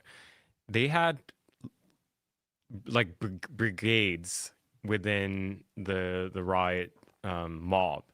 So right now, people might be after some of the people at this table went to Portland. Now the national media, even the international media, they're showing up. They're saying, "Look, it's completely fine." Yeah, 12. Yes, because it's all about the influencers. Indeed. Karaoke time. Normally I'm very shy, but weed helps. Tonight I'm learning so much. Night all. Well, have fun at karaoke. Have a good time. Thanks for stopping by. In the afternoon outside the Portland Ice facility, or at night. They're never there at night. Never. They're showing up at night now, but they weren't there when things were really bad before. So a snapshot of one night can be misleading from these the legacy media. And they're capturing footage of like people in these animal costumes. There's one, his name is Seth, who's been wearing the frog one. And it's meant, the costumes are, it serves a propaganda purpose. Like, it's meant to make on a video, on a photo or a short video clip, it makes that demonstration look like a family-friendly children's. That's true. Andy is right about that. Hang on, I got a super chat from Prita. They seem narcissistic, so in it for themselves. They parrot the White House narrative as if they want that special spot on the Hill, self-important chillers. Well, that's exactly right. They want to be in the good graces of the White House. They want to get invited to the White House again. That is the most important thing to them. Guys, Andy No wants to be in the good graces of the people who are controlling the narrative. I know this for a fact. And I say that because Andy No has ignored so much information that does not support the narrative because it's not convenient for him. He wants that seat of the White House. This is why I say, like, I accepted a long time ago, I'm never going to the White House, and that's fine. I actually, like, after I was thinking about this the other day. After that Antifa meeting, I want nothing to do with the White House. I want nothing to do with any of these people because it just showed me that they aren't actually interested in the truth. And all of these people that support them are going along with this bullshit narrative because if they do that, they get access, they get status, they get clout, they get to go on the shows, they get to do all that stuff. I'd rather just hang out here and like look at evidence and I don't know, like hinge into reality. But that's me. Type of event, nothing dangerous. Don't think about the violence that happened before. It kind of whitewashes everything that had been happening since June. In 2020, people, Antifa, they used a similar tactic. They didn't use costumes at that time. They had their female comrades wear these yellow shirts, and they recruited women leftists to come and stand at the front of the riot, and they hooked arms, and they called themselves Wall of Moms. Frontline Right, moms. with the yellow shirts. Frontline moms. Yellow shirts. And what I saw, what I recognized many of them. So they weren't in black blocs, so they were wearing masks, but you could see their eyes and hairs. And I recognized some of them as these are the same. Some of them were wearing were involved in violent militancy in the other nights. And surely enough, when the cameras weren't pointed on them, some of the so-called Wall of Moms people would go up and try to tear off the plywood that was on the U.S. federal courthouse. So this was a literal insurrection. Let's see. Average person, know this. Influencers will sell you out, will sell the country out, will sell the future out if it means ensuring their bottom line. 100% true. Every single person on this show will stab you in the back and throw you under the bus if it means that they make money and gain more status, and that's just reality. And it sucks. I'm like catching up. I saw this culture war come across my feed earlier and thought there's no way I could watch it without yelling, and that's no fun alone. Thanks for streaming so we can yell together. You know, that's the type of service I try to provide, Julie. I try to provide us all with an area of support where we can all yell and scream and cope and drink and be not sober in these moments where we see people with massive platforms lying to their audiences. This is just one of the many services I provide at the cult, and I appreciate that you appreciate that that ability.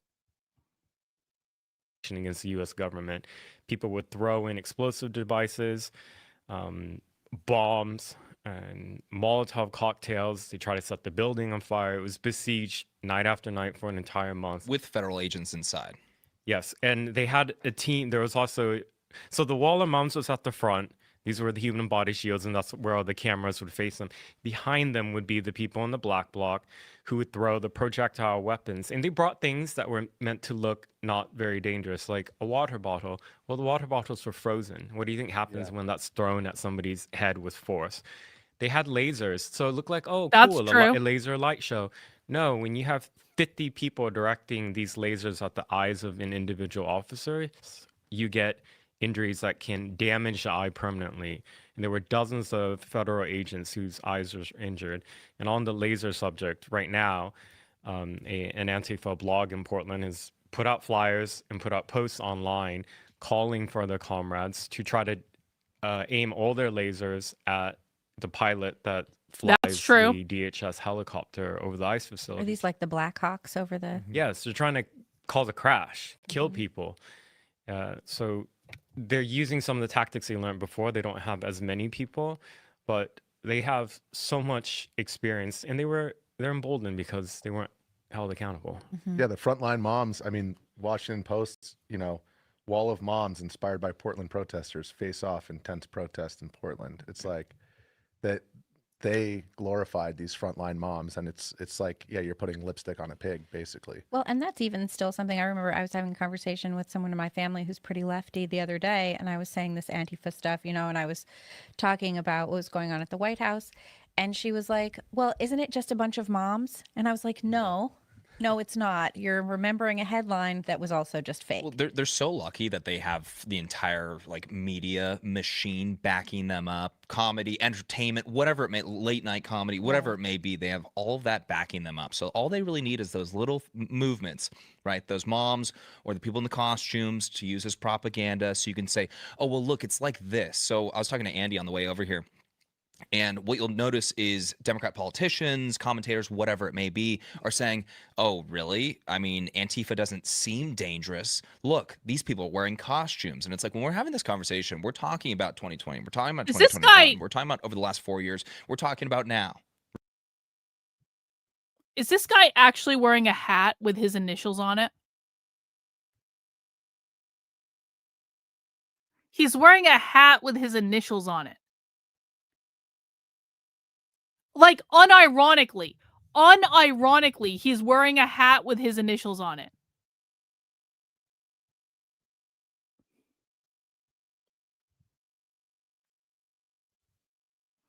How fucking gay and cringe is that?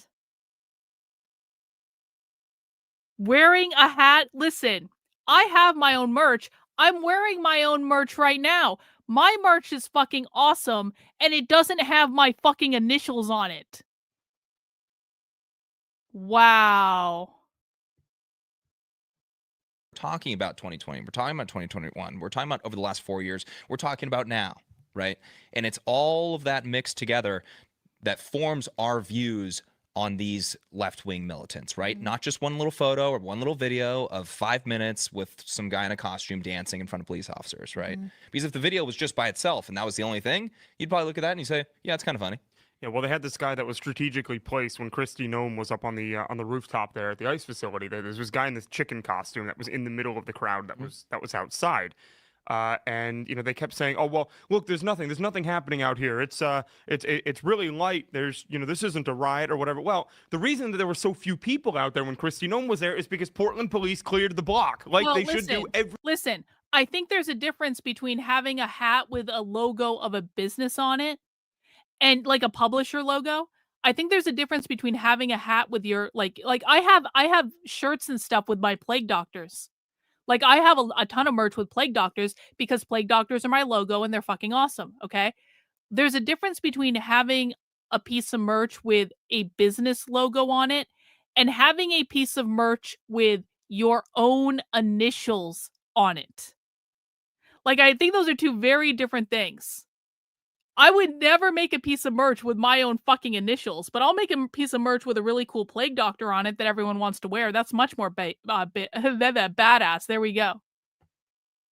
Every single night. Like Gavin Newsom did for President Xi when he came in. Exactly. Yeah. Precisely. That way There's that they could not have... when she showed up. And for California, the same. They wanted to make sure that they had it under control so that the pictures that came out from Kristi Noem's visit did not look like that there was that there was lawlessness outside the ICE facility. Now, there is no reason that...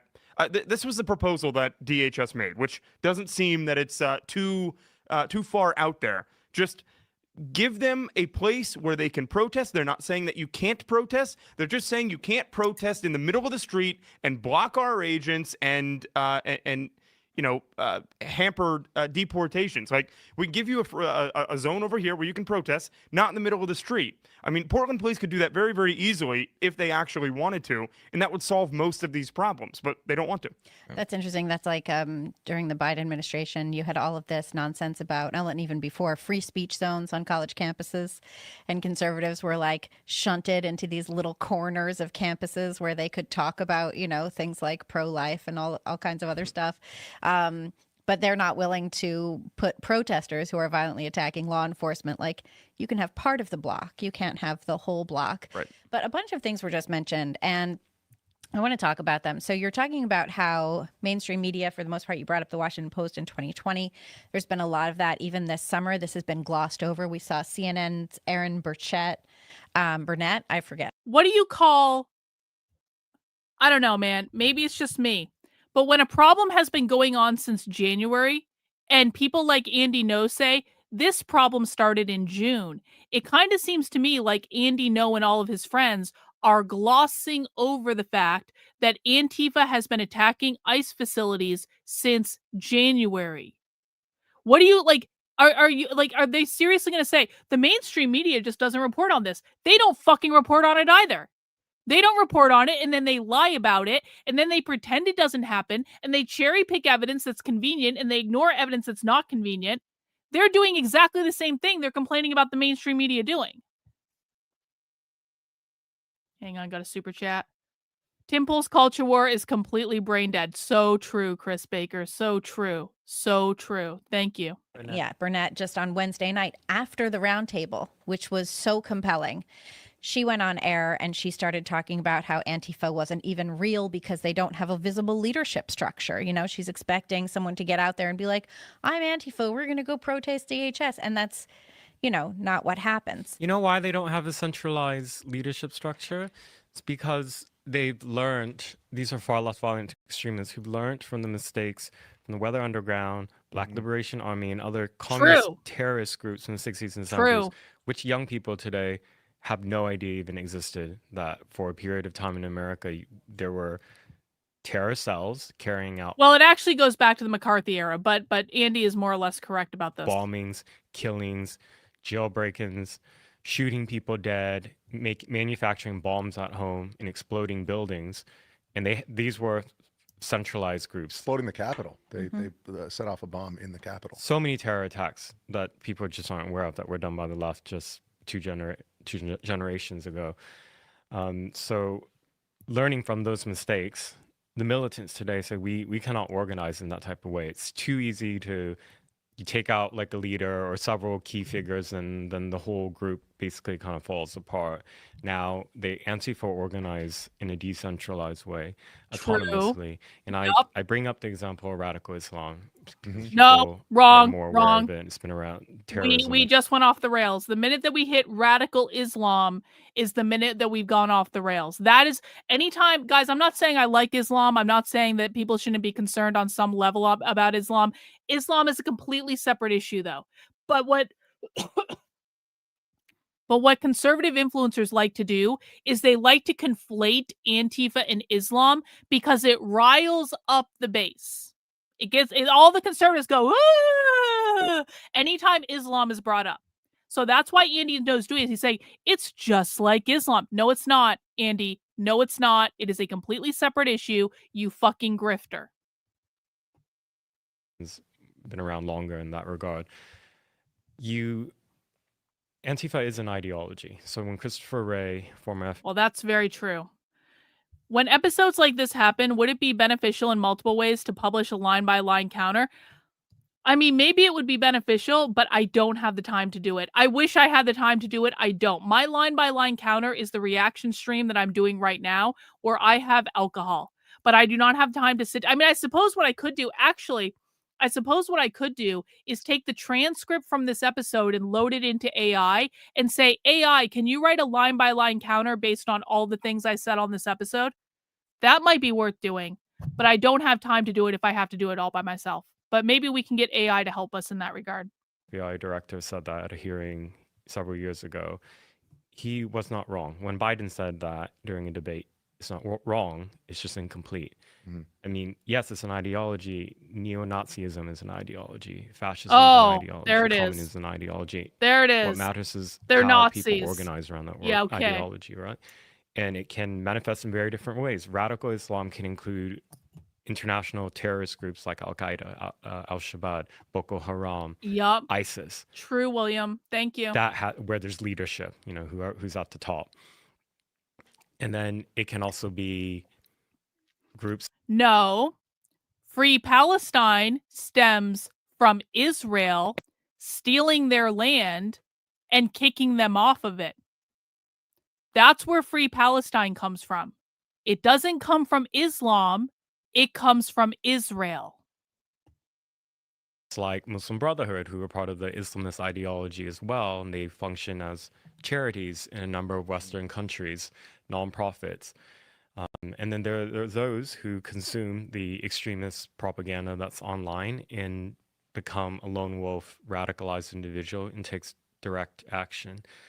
So the Antifa ideology manifests in all those ways.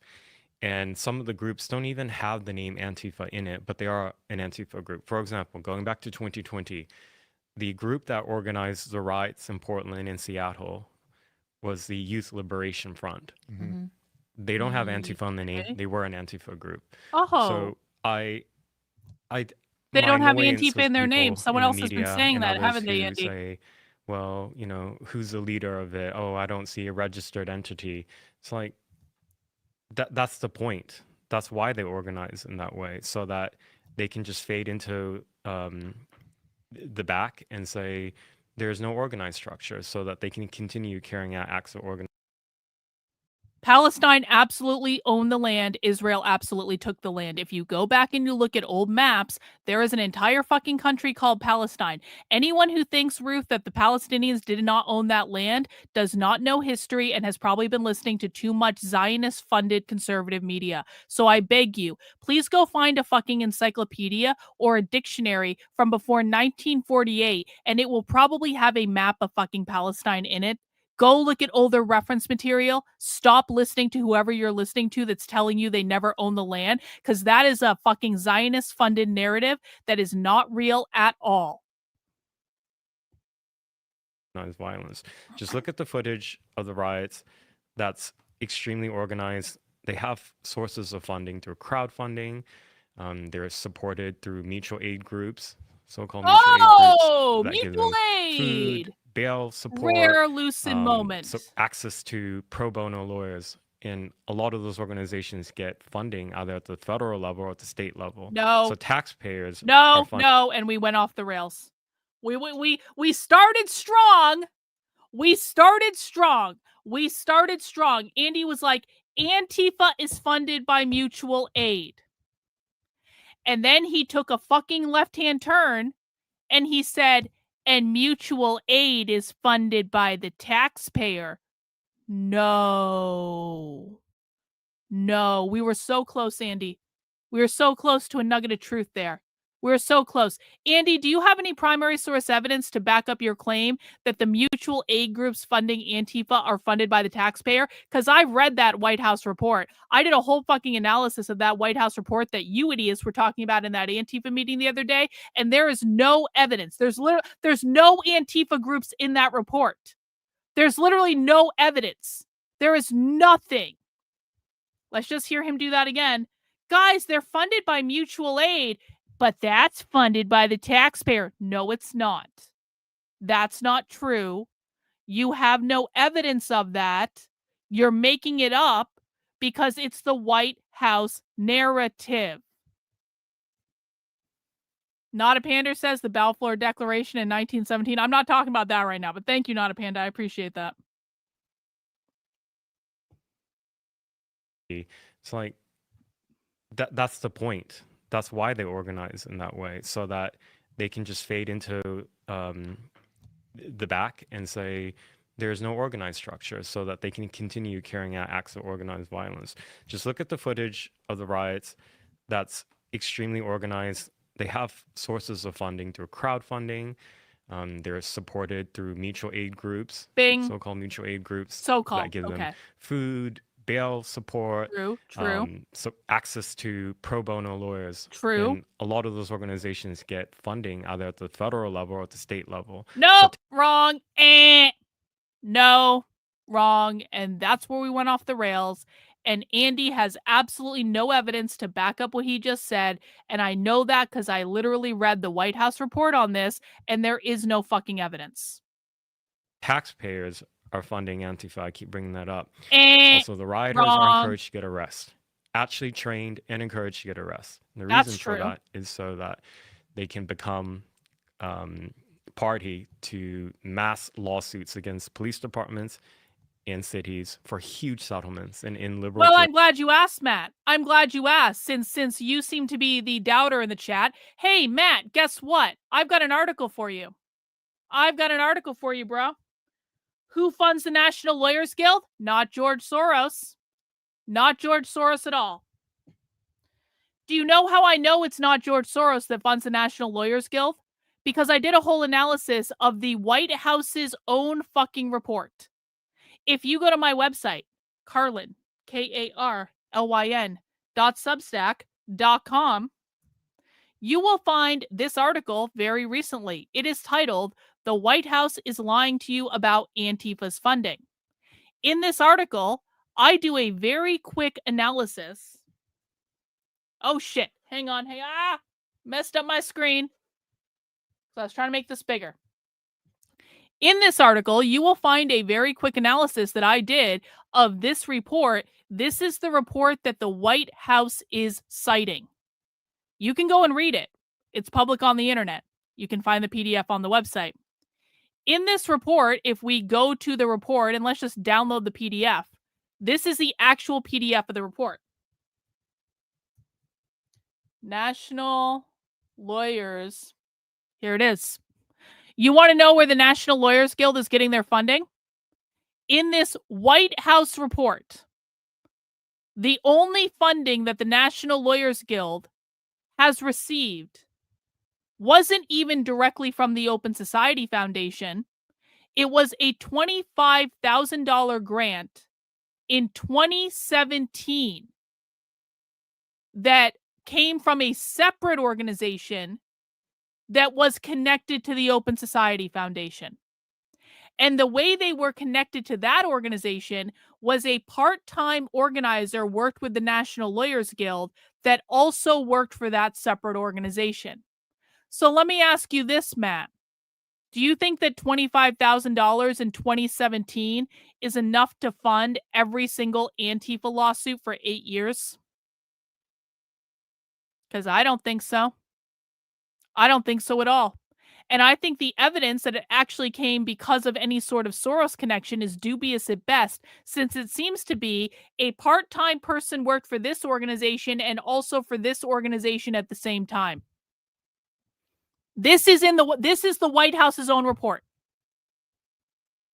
I'm not making this up. If the National Lawyers Guild was actually funded by the Open Society Foundation or the Tide Foundation or anything else related to Soros, then why isn't it in this report? Why didn't they mention it? In fact, if we're really getting into the weeds, there are 0 Antifa organizations mentioned in this report. 0. This entire report is about anti-Israel groups and where all the anti-Israel groups get their funding. Because that's what the White House cares about. The White House doesn't give a fuck off shit about stopping Antifa. The White House doesn't care about where the National Lawyers Guild is getting their money. If they did, there would be a lot more in this report than a $25,000 grant in 2017. The White House cares about the anti-Israel groups and only about the anti-Israel groups, and I think we can all surmise why that might be. And now, Matt, I'm putting you in a timeout because you're asking really stupid questions and you're asking the same thing over and over and over again, and I want you to stop doing that because it's fucking annoying. I've seen you doing this in the chat all day, bro. It's fucking annoying. I just gave you an answer. I stopped the entire stream to give you a fucking answer, and now I'm putting you in a timeout, and now you're going to shut your fucking mouth and listen. Back to this. Jurisdictions, they just settle, no problem. 1 That's million, happened 10 across- million, 20 million. There were some rioters getting hundreds of thousands What? because they were arrested and they alleged police brutality in Portland or any Oh, any of because these they're other suing. cities. That's right. So there's this whole apparatus. Mainstream media is very important to them. That's why they're so angry about. Well, I have yet to watch the Glenn Beck thing, but Glenn Beck just did an episode the other day that in the 10 minutes I saw of it, Glenn Beck was not being accurate. I haven't watched the whole thing yet, but I strongly doubt that Glenn Beck was accurate in his reporting either. Paramount buying Free Press and placing Barry Weiss at editor-in-chief of CBS because they need the fellow travelers who work in ideological fellow travelers who work in mainstream media to mainstream their propaganda, and they need stenographers for their lies there, and they need the useful idiots as well who parrot certain things out of ignorance. Speaking of useful like idiots. Aaron Burnett the other day. Yashar Ali. Yeah. And you also see, so we've seen a lot of mainstream media covering up for this stuff. You're calling them fellow travelers, fellow ideological travelers in this Antifa journey. And you also see a lot of times mainstream media claiming that you guys aren't journalists. Right. I saw a spat that, I saw this spat with Savannah Hernandez, who of course is terrific. Yeah. Literally puts her life on the line to get stories and is being criticized by this guy. He has a nice British accent. So Right. So that, exactly. So that you have- adds like 20 IQ points to Americans. Why? How does this get? I just find How that is this- I just want to say I find that to be really funny that Libby Emmons is complaining about people being called not journalists, because there are several of Libby Emmons' friends who claim that I'm not a journalist. Do you guys know how many times I've heard from people that are friends with this woman that I'm not a real journalist, but they're the real journalists? More than I can count on all my fingers, I'll tell you that. Let to stand. How is this legitimized? This idea that you guys aren't journalists. Savannah's, saying she's not a journalist. You have, the Portland police recently called Katie Davenport a counter protester as opposed to calling her a journalist. What is this obsession with trying to label you guys as something that you're not? I mean, it's the only way that they can delegitimize what we're saying is to say, no, you're not actually a journalist. You're an agitator or you're a counter protester. I don't believe. I know they want to say that email was an accident. I absolutely don't believe that was an accident. That is total BS. I mean, counter protester is a. Never once did I see Katie out there going up and confronting these people on the streets out in front of the ICE facility and yelling at them. And I mean, that would be a counter protester, right? I've never seen her do anything like No, that. I think they were just trying to insult her. Yeah, in their, of course. Yeah, I think they were just trying to insult her for sure. But nobody takes Mehdi Hassan's opinion seriously on this issue. Luckily, I mean, nobody. Fortunately, a lot of people do on the other. Nobody reasonably, no reasonable person is going to do that. So I don't know. I still think he can be deported. I think what Brandy Cruz did at the or what she said at the Antifa roundtable was spot on. And she said a lot of great things, but one of the things that she was talking about was that roundtable was for the administration to hear everyone out. That roundtable was for the American people to listen to. That roundtable was not for the hyenas in the media. Like, that's not who it was for. She called them out before they even ran with their stories. Brandy Cruz in that roundtable didn't know the difference between the DSA and Antifa. Brandy Cruz in that roundtable explicitly said that the DSA and Antifa are the same thing. Only a literal retard who has never studied the left at all in any way believes that the DSA and Antifa are the same thing. People in Antifa hate the DSA and they consider them to be ideological traitors to their cause. They are not the same thing, not remotely, not in any way. Both are bad, but they are bad for completely different reasons. They don't like each other. They don't work together. They don't use the same tactics. They don't have the same ideology. It's like, it's so absurd. But Brandy Cruz promises, and Brandy Cruz really thinks that she's much more attractive now that she's a Trump supporter. She actually said this. Brandy Cruz, if people didn't watch this, Brandy Cruz did a whole tangent in that Antifa meeting where she said, "Mr. President, I used to have Trump derangement syndrome. And now I don't have Trump derangement syndrome. And I just think you're the funniest and the bestest person. And I think I'm much better looking now that I don't have Trump derangement syndrome." This was in the Antifa meeting. And then she said the DSA and Antifa are the same thing, basically. That woman needs to dye her hair like a couple shades lighter of blonde, because she's not quite there yet with the level of retardia that she hit in that meeting. I was really impressed. I actually thought that woman might be smart. No. Karlyn, did you see the articles that have been echoed today about the $100 million Antifa funding? That's exactly the same thing that I just showed you. It's not real. It's the same thing that I just showed you. Thank you for the super chat, though. There is no $100 million of Antifa funding coming from George Soros. That is like one of the most retarded takes I've ever heard in my life. That you guys are just going to say that we're activists. You guys are going to say that we're MAGA influencers. You guys are going to say that Antifa's not real. And what did they do after, right? They did exactly that, because everyone, it's the same tired game that they always play, right? This group that was responsible for inciting a majority, or I don't know, about a solid half of the most violent riots in 2020 and 2021. Antifa, the group that was responsible for most likely starting most of those. This will be the tagline when I write my memoir. My memoir is going to be called My Struggle. And it'll be like, and the tagline will be Chronicles from the Land of Retardia.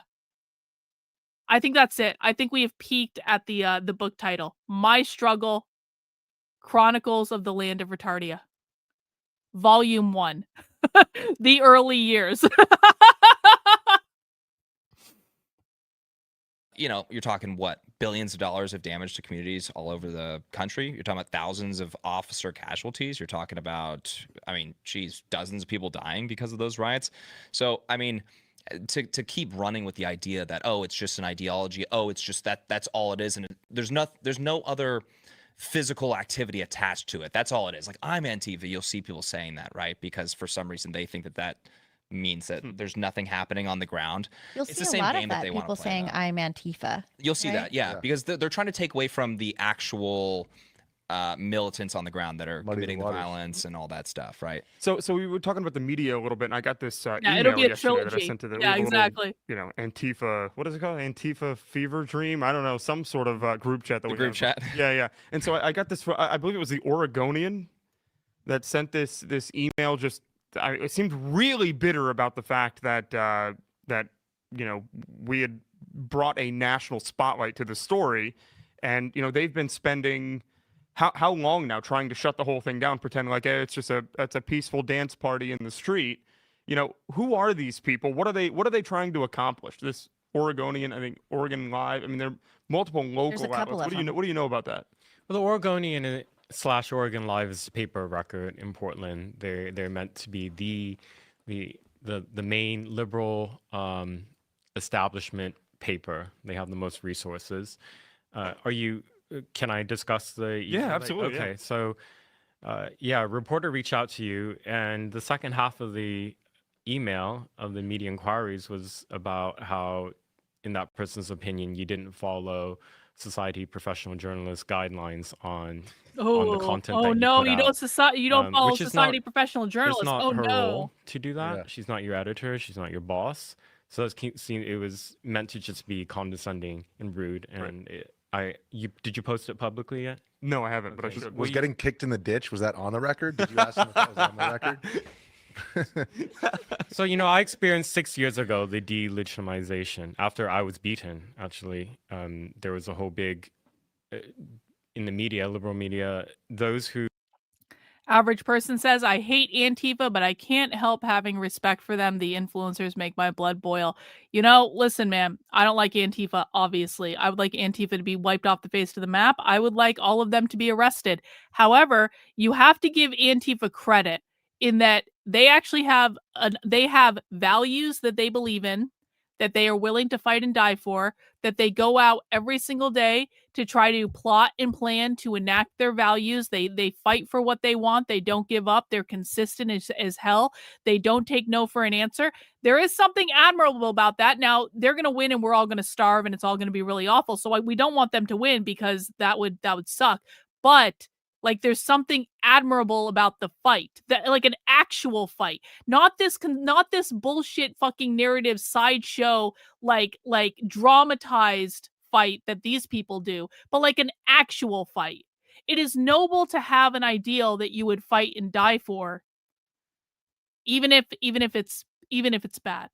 There's some noble thought there. It's much more noble than going on a podcast and reading a list of talking points because you want to get paid. Let's see. Angry Gringo over on Rumble. Thank you. Golden Mirror's passport said Palestine. Go figure. The narrative pattern is to protect the influencers that give a morsel of truth, then bury it in shit. Yeah, real. Thank you for the Rumble rant. Who referred to me as journalist, they were me as a journalist, they were targeted by left-wing journalists. Said Andy's not a journalist, he's an agitator. The implication was that I somehow brought the near-death experience on me when I was beaten and punched and had the... You have the credentials, though. I mean, you have a journalism degree. I actually studied a degree. political science at That Portland makes State, it and I worked for the student official. paper. I've written for legacy papers. I have a New York Times bestseller. Anyways, the tactic of this person is not a journalist. It's because they don't want the public to listen. It's the same activism that they're accusing you of. And I mean, that The happened same all thing throughout that conservative 2020. influencers have done to So, me. Kenosha, Wisconsin, the New York Wow. Times reporter went home the day of the shooting because she knew it was going to be dangerous. Which sure, Oh, like she okay, knew it was going to be dangerous. well, and she everybody left? knew it was going to be Yeah. dangerous by that third day because the whole city or blocks of the city were burning and hundreds of cars, and there were people came in from Chicago looting, and so after the shooting happened, The Antifa gets their funding from mutual aid, small donations made in cash and goods. It's all mutual aid. They are self-funded. There is no big boogeyman. There is no George Soros. There is no CCP. There is no USAID. There is no taxpayer funds funding Antifa. That is all a conservative bullshit narrative. It is not real. They get their money from mutual aid. Small cash donations. They help each other. They support each other. The vast majority of what Antifa does is extremely low cost to almost no cost. What they do is they print off propaganda on their home printers. They hand it out in the streets. They buy cheap gas masks off of Amazon. They have cheap they have umbrellas, and they make their shields out of trash cans that they steal off the streets. This is not a well-funded organization, and yes, they all have fucking jobs.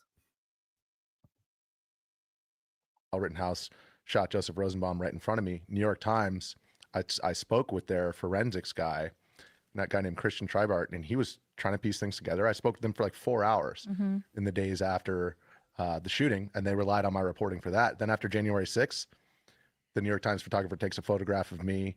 I just lost my phone. I'm pointing at the ground saying phone, and they called me a rioter, and the door of the Capitol had shattered window. I landed on a crowbar when I got knocked to the ground by police. I landed on broken glass. I'm bleeding, and they claimed that I was a rioter who punched a door. So they're implying not only that I cracked that window, but that I'm a rioter, even though I had congressional press credentials. I was allowed to be there, but I look like a knuckle-dragging Trump supporter. They didn't even go to check, oh, yeah, we used this guy's reporting after that shooting in Kenosha. They just instantly called me a rioter. There was an interesting thing, going back to what we were talking about with, them calling Savannah not a journalist and the rest of it. Cam Higbee had this. Can you pull this up, Tate? Oh, Cam Higbee, okay. Israeli funded. Yeah, and he was like, all these people are calling him not a journalist. Hey, Cameron, it's Emily from CNN. This still a good time to give you a call? Hey, Cam, I'm a reporter at NBC News. Are you available for a brief phone interview? I'm interested in hearing the latest about what's happening in Portland with the anti-ICE protests and counter-protests. Let me know if there's a convenient time for a call. Thank you. They look nice at first. Hey, Cam. I'm a reporter with KATU News. I'm reaching out because I saw that you said you were attacked by protesters outside of ICE. I'm sorry to hear that you were harmed. Any chance you might be able to interview? Also, are you a DHS employee? Hey, Cam, it's me from the New York Times. Wait, okay, hold on. Is this what a journalist is? Because these people are absolute losers that don't do any work themselves. So maybe we Yeah. aren't journalists. I don't know. I mean, Yeah, I mean, I saw that and I was just, it's not that surprising, but it is still kind of surprising, And then we also had this moment that I just wanted to play. It's not too long. This was on Wednesday at the White House. My plea to the entire administration, especially to the DOJ, is every single radical Wait, that left-winger wasn't the who was one. in front of the ICE. That wasn't the one. Let me get the other one. It's probably right below it. Play the part where Oh my Kristi Noem goodness, says how do I not Chandler is have the the right founder of clip? Antifa. Why don't we play that part? It I was never. sad, I and it will- was when. Here it is. I will never tire of seeing Kristi Noem, the Secretary of Homeland Security, say that Chandler is the founder of Antifa. I got it now. The question nobody can answer is why. Why are they doing this? They're like insurrectionists. They're terrible people. No one can figure But out you what. really wonder why. Why are they doing? No one can, according to Trump, no one can figure out why Antifa's doing this. Are you shitting me? I know I heard this already, but let me just listen to that again. Insurrectionists. They're terrible. Answer is why. Got it now. The question nobody can answer is why. Why are they? The question that nobody can answer is why is Antifa doing this? Guys, no one can answer this question. This question just eludes all of us. This question is just like it is it is a mystery that will remain for all time. Let me just see if my chat is smarter than everyone who went to the White House this week and also smarter than Donald Trump himself. Does anyone in my chat want to answer the question, why is Antifa doing this?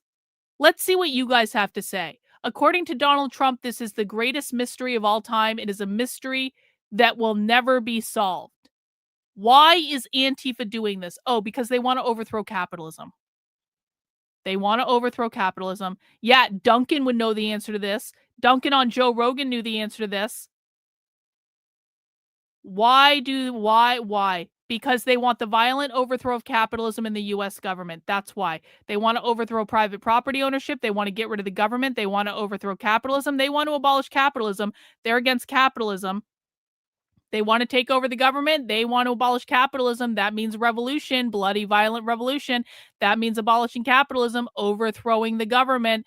They believe the government was created by on capitalist values. They believe the Constitution is a capitalist document. That's why they want to overthrow the government, because they can't overthrow capitalism if they don't overthrow the government. Burning down the ICE facilities is part of overthrowing capitalism, because ICE is the enforcers of the border. That means ICE are one of the enforcers of capitalism, and they want to overthrow capitalism and the federal fucking government. It is a mystery, Trump. It is a deep mystery about why Antifa is doing this. It is a mystery that possibly will never be solved. The question nobody can answer is why. Why are they doing this? They're like insurrectionists. They're terrible people. But you really wonder why. Why are they doing it? What are they gaining other than they're obviously paid? They're paid a lot of money. Go ahead, please. Mr. President, if I can answer that question. The reason why they're doing it is because the same media that's sitting in this room with us has declared all of us at this table Nazis and fascists. And what do the influencers do? What do the influencers do? The influencers don't say, Trump, they're doing this because they want to overthrow the government. The influencers say, Trump, Antifa is doing this because they've been tricked by the Democrat mainstream media to attack us. We need to make this all about us, Trump. Antifa's attacking us. Antifa's attacking journalists. Antifa's attacking influencers. The reason Antifa's doing what they're doing is they've been programmed by the Democrat media to attack the influencers. Save the influencers, Trump. Save the influencers from Antifa.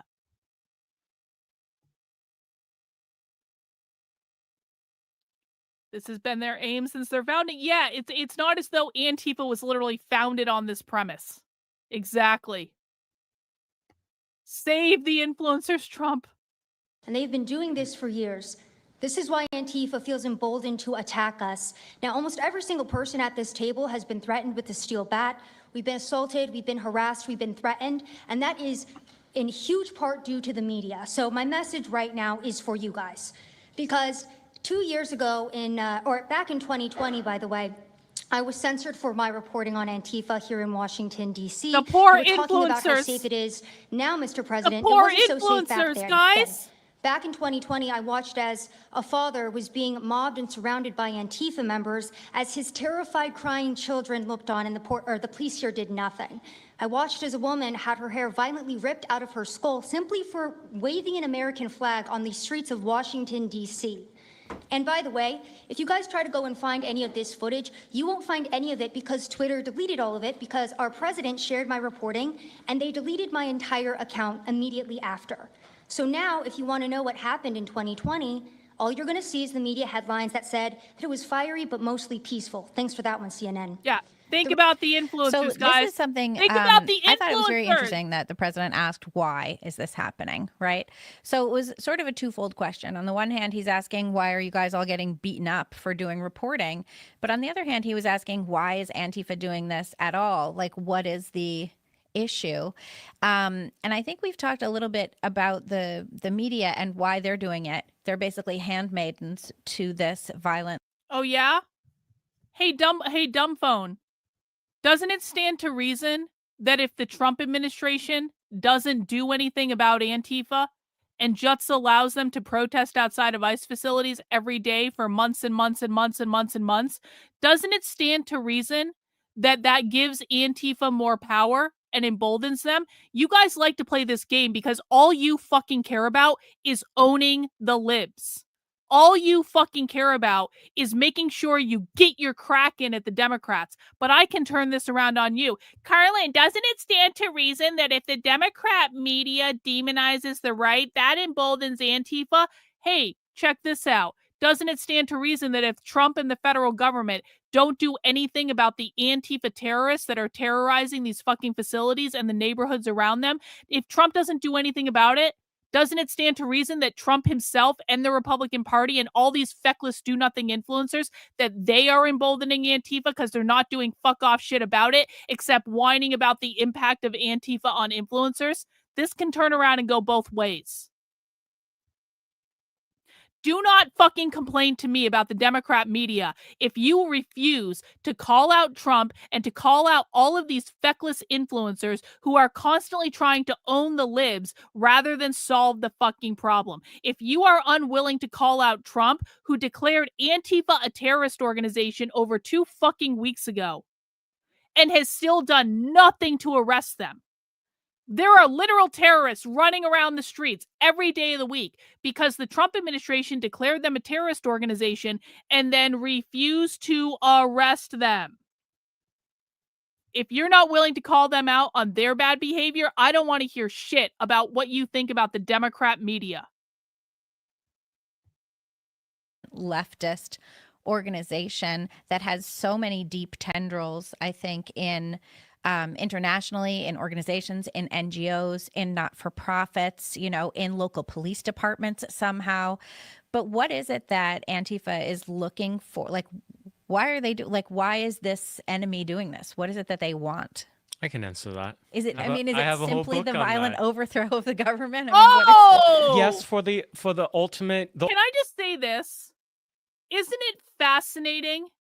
Isn't it fascinating that no one was talking about the violent overthrow of the government until I went on Fox News and I was asked by Jesse Waters, what does Antifa want? And I said, Jesse, they want to violently overthrow the federal government. Does that, and then all of a sudden, everyone's talking about how Antifa wants to overthrow the government. I mean, I feel like this is a personal win for me. None of these people were talking about the fact that Antifa wants to overthrow the federal government before I went on Fox News and said it. And if you think I'm wrong, find me a clip. Find me a single clip or a single tweet or anything from any of these people talking about how Antifa wants to overthrow the federal government before I went on Fox News and said it. Don't tell me I'm fucking irrelevant. I dictated this talking point. I dictated this talking point to Fox News. I dictated this talking point to the White House, who put it in the executive order. And now all these people are using this talking point because I said it on Fox News. None of them were saying it before that. Ultimate goal is to destroy the United States. Antifa really, as a Andy? movement is Interesting. anarchist communism. Like, people sometimes have just simply branded them as communists. That's not the full picture. Reality is that it was an extreme. There are communists in Antifa, but they're more so, the majority of them are anarchists and anarchist communists. And so they... Andy, anarcho-communists are communists. It's the same fucking thing. In a year from now, Antifa will be causing violence and Trump will be scratching his head as to why and then just tweet out in all caps law and order just like he did in the first term. Oh. You're so right. Fizzled, you are so correct about that. That's exactly what's going to happen. And then when Trump tweets that out, his entire base is going to go, yeah, Trump, you show him. And then there's going to be all sorts of tweets saying Trump owned Antifa.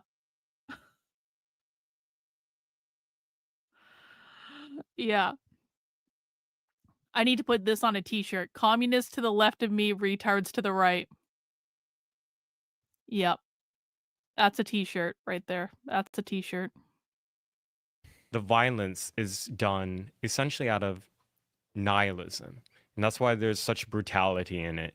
Setting buildings on fire when people are inside. Or in the case of, in June, the ICE facility, trying to lock and barricade the doors on the ICE facility and set it on fire when there are people inside. These type of brutal, cruel, subhuman type of acts of violence. And their motto is become ungovernable. So they want to destroy not just the US as a nation, but they don't want necessarily replace it with like a communist regime. Wrong. They want to destroy everything, all the institutions, the concept of nation states. So when they do things like...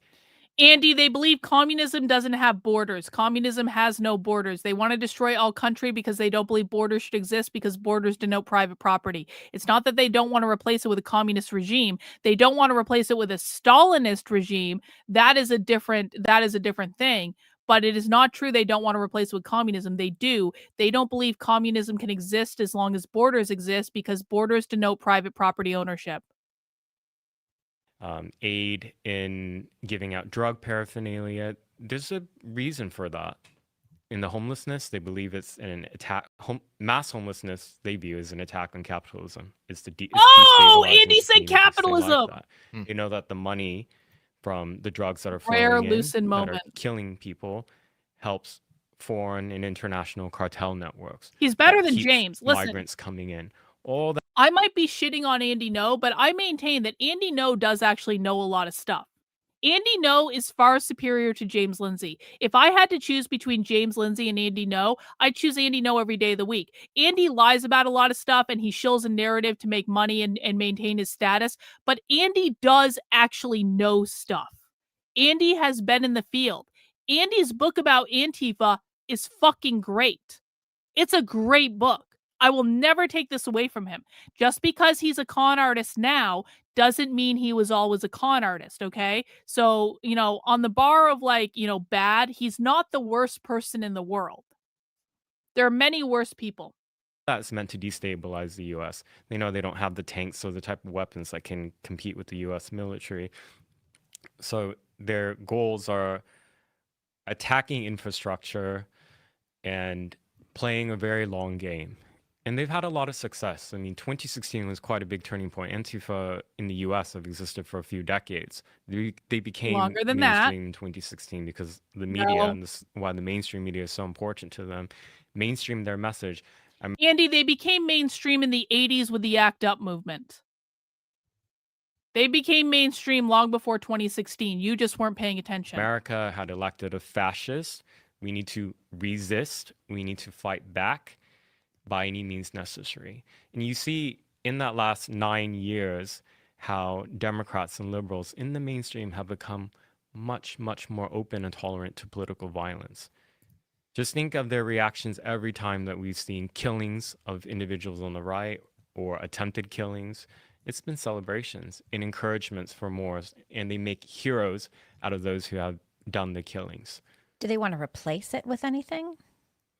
Who's they? Antifa? Does Antifa, do they want to replace the West or the United States with something else? They believe that in the absence of nation states, their utopia would be No, autonomous. you're right that the ACT UP movement was a response to the AIDS crisis, but you also have to understand the ACT UP movement was one of the first examples of militant far left activism, where they were doing direct action, they were doing these stunts that were designed to get media coverage. It was an extremely far left movement. They were organizing in the same way the far left organizes today. It was basically one of the first like real mass movements that got a lot of media attention. Their propaganda to this day is all over far left websites. The ACT UP movement was a very, very, very big deal for the far left, especially in terms of the development of queer Marxism. It was really more queer Marxism than it was Antifa, if we're being honest about it. But in terms of like far left direct action, the ACT UP movement was one of the first really big things that gained mainstream media coverage. But that's a good question. Yep, I'm still on my first beer, but I'm almost done. Smoked beers take a minute, man. Smoked beers are sipping beers. These are not chugging beers. These are sipping beers, Mitchell. We got a long night. Zones. They've had that type of project. Look at Chaz in Seattle. I was there undercover. No, I didn't see that, There were so Kev. many shootings there. People were killed. You know, the people who were killed there, they were black people. And this was meant black to kids, 16 and 19-year-olds. This was meant to be a refuge for black and brown bodies. By the way, where were they killed? Because this is the funny part. Well, it's sad. This is the but ironic it's part. ironic and ridiculous. The first thing that happened in the Chaz was they got the 6-block area because Mayor Durkin and Police Commissioner Carmen Best capitulated a 6-block area in the spirit of quote-unquote de-escalation. So they had their own little fiefdom, and the first thing they did was set up border checkpoints and put armed guards at the How much borders. to chug So the next they one? set No, up no, their own no. No, no, borders no. for Long their night, own Azerwing. I autonomous appreciate zone that. That is supposedly part of a future where there are no borders. And then those 2 black kids, Exactly. 16 and Future where there 19-year-old, are no borders. they got shot at those border checkpoints, and nobody was ever charged for those crimes. And I didn't see any of the multinational corporations that are based in Seattle who donated hundreds of millions of dollars to BLM. They didn't donate anything to their families because No, it's I not remember politically mostly expedient. Listen, Azerwing is trying to bribe me to chug my next beer. I don't want to. I love beer. I want to enjoy the beer. I want to enjoy it. Can't I just enjoy it? We've got a long night ahead of us. We're going to have to do protest coverage all night. Rumble stream dropped. What? What's going on with Rumble?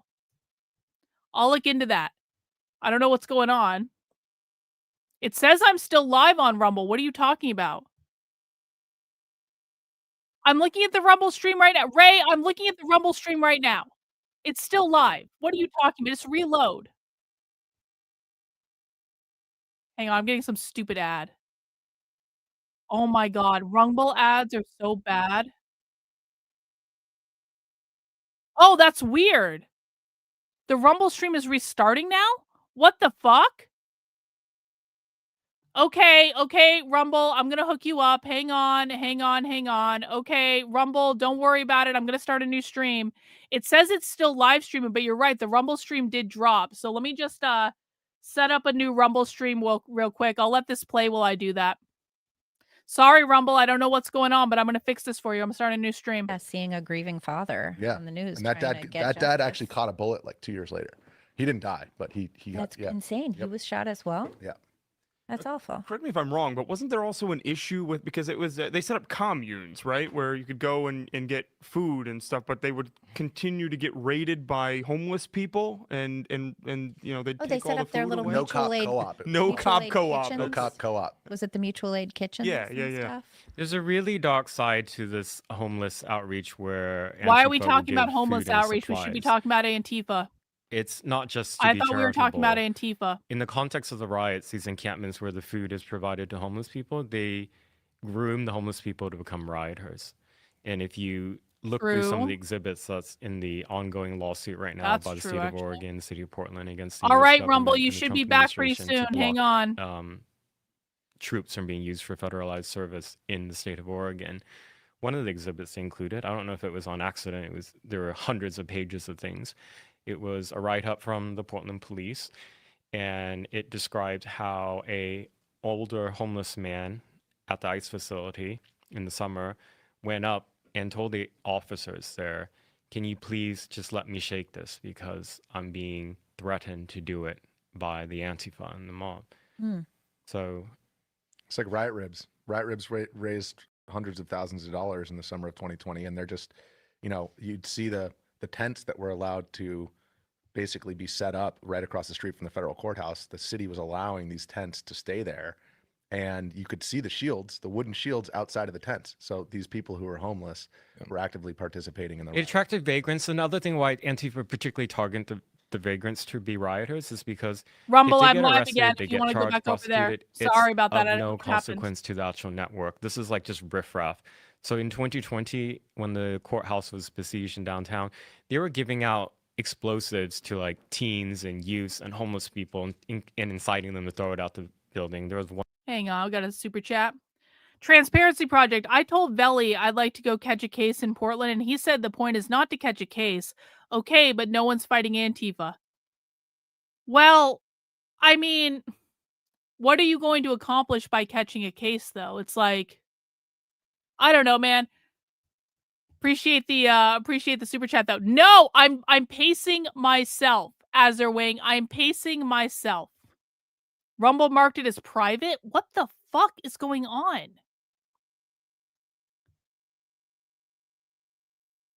What the fuck? Rumble, what the fuck is wrong with you? Why is Rumble keep messing up? Okay. I think we're back on Rumble. That's stupid, man. What the hell? One teenager who was federally convicted, he had no idea who the person in Black Bloc was that handed him the explosive. He took it and he threw it, and it was a bomb. And so that's like. Here, let me finish the spirit. I hope people realize how like depraved and wicked these militants are. Yeah. And there's so much propaganda and lies about it. The frog costumes, the animal costumes, Waller moms, all propaganda in service of violent militancy, violent extremism. So this guy, terrorism. Just on that topic of the homeless people, real quick. I believe his name is. Correct me if I'm wrong. Richard Hernandez. Is it? Who's the? Yes, that's the name. Okay. You're talking about the man who's burning a flag? Burning the flag. I talked to The Portland mentally police ill about person. him. There was one liaison that I will say that was very much on my side in this entire situation, like against the wishes of the rest of the police bureau, it seems. And he kind of gave me a little bit of insight on this guy, where Portland police actually believe that he is he's being used. Yes. As you're saying, by these thugs, these Antifa thugs that are out on the street, using him to commit crimes, sometimes violent crimes, because they know that he won't be prosecuted for it. And Why won't he be prosecuted? Just because he's some homeless he's an guy? insane He's a mentally homeless ill man. person. I mean, Right. you can hear him in the background. Pretty much every video of me that people were taking, you can hear this guy in the background screaming threats at me. Mhm. And so they believe he's being compensated in some way and that he's being used because he's mentally ill. I No, haven't he's been able sleeping to on Chandler's confirm couch. that, but it sort of falls in line with what you're saying. Those are some of the scarier ones too, because they have literally nothing to lose as well, and so those are the ones you definitely have to watch out for. I remember the federal courthouse, the Marco Hatfield Got federal the, courthouse. cherry beer? Across the river from that courthouse was that big encampment in 2020, I think it was, big homeless encampment. A lot of the people that were rioting there each night were definitely over at that homeless encampment because we went to go check it out, and they spotted us. Homeless encampment For sure. Literally, I don't know if it's still there. Yeah, but the state set up a place for It was a shelter Yeah, it was a big, area. it was a shelter. huge like rectangle block. There was a video. So Trumpet Man would sound the trumpet. Wasn't he over there? Wasn't he Yeah, in the homeless so that's shelter? what I'm getting to is the Trumpet Man. Like I mentioned him extensively in the book. Number one, Jorge interviewed the Trumpet Man, and the Trumpet Man revealed that his own dad is a cop, and so his dad is a cop. You know, obviously he had problems with his dad growing up, and now he's lashing out in that way. But the Trumpet Man, who was at all these riots, then 2 months later, in like October, November, there's a video of a guy filming. Why are that we still encampment, reminiscing massive about encampment, and he's like, 2020? I was "Oh, it's told we were Trumpet talking about Man, it's Antifa. Trumpet Man." I remember So, that one. Yeah, like most of the people out there. For people that don't know, Trumpet Man was what would you consider him, an Antifa influencer? You would show up some nights and like He was in Seattle, some of the famous Antifa rioters would show up and everyone would be like, "Oh my gosh, it's this person. Can we Yeah. get a photo with you?" Like they have their own little like political climate and celebrity groups within like their own movements. No, this is a retarded conservative cope. Antifa is not well funded. If Antifa was well funded, they would be doing more than propaganda on home printers and making shields out of garbage cans. There is no universe in which Antifa is well funded. I know that you want the answer that this is all coming from some secret thing where the big Soros influencer billionaires are secretly laundering their money and then making all these small cash donations to Antifa so that you can get Soros and you can own the libs on Twitter. But it is just not true. What evidence do you have? What evidence does anyone have that Antifa is a well-funded operation? Do you have any evidence that they are a well-funded operation? When every single fuck-off thing they do is about as a low dollar value as you can get. No evidence? Got it.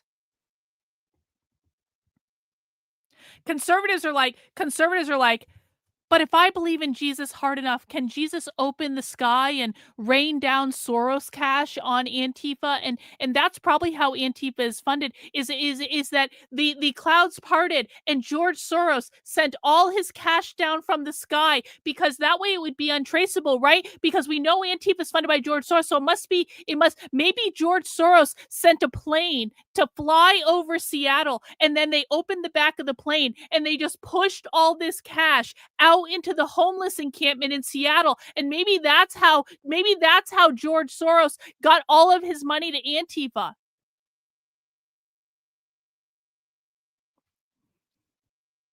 Bring back the RNC drink counter. Maybe. Yeah, Soros the Sky Daddy. Yeah, exactly.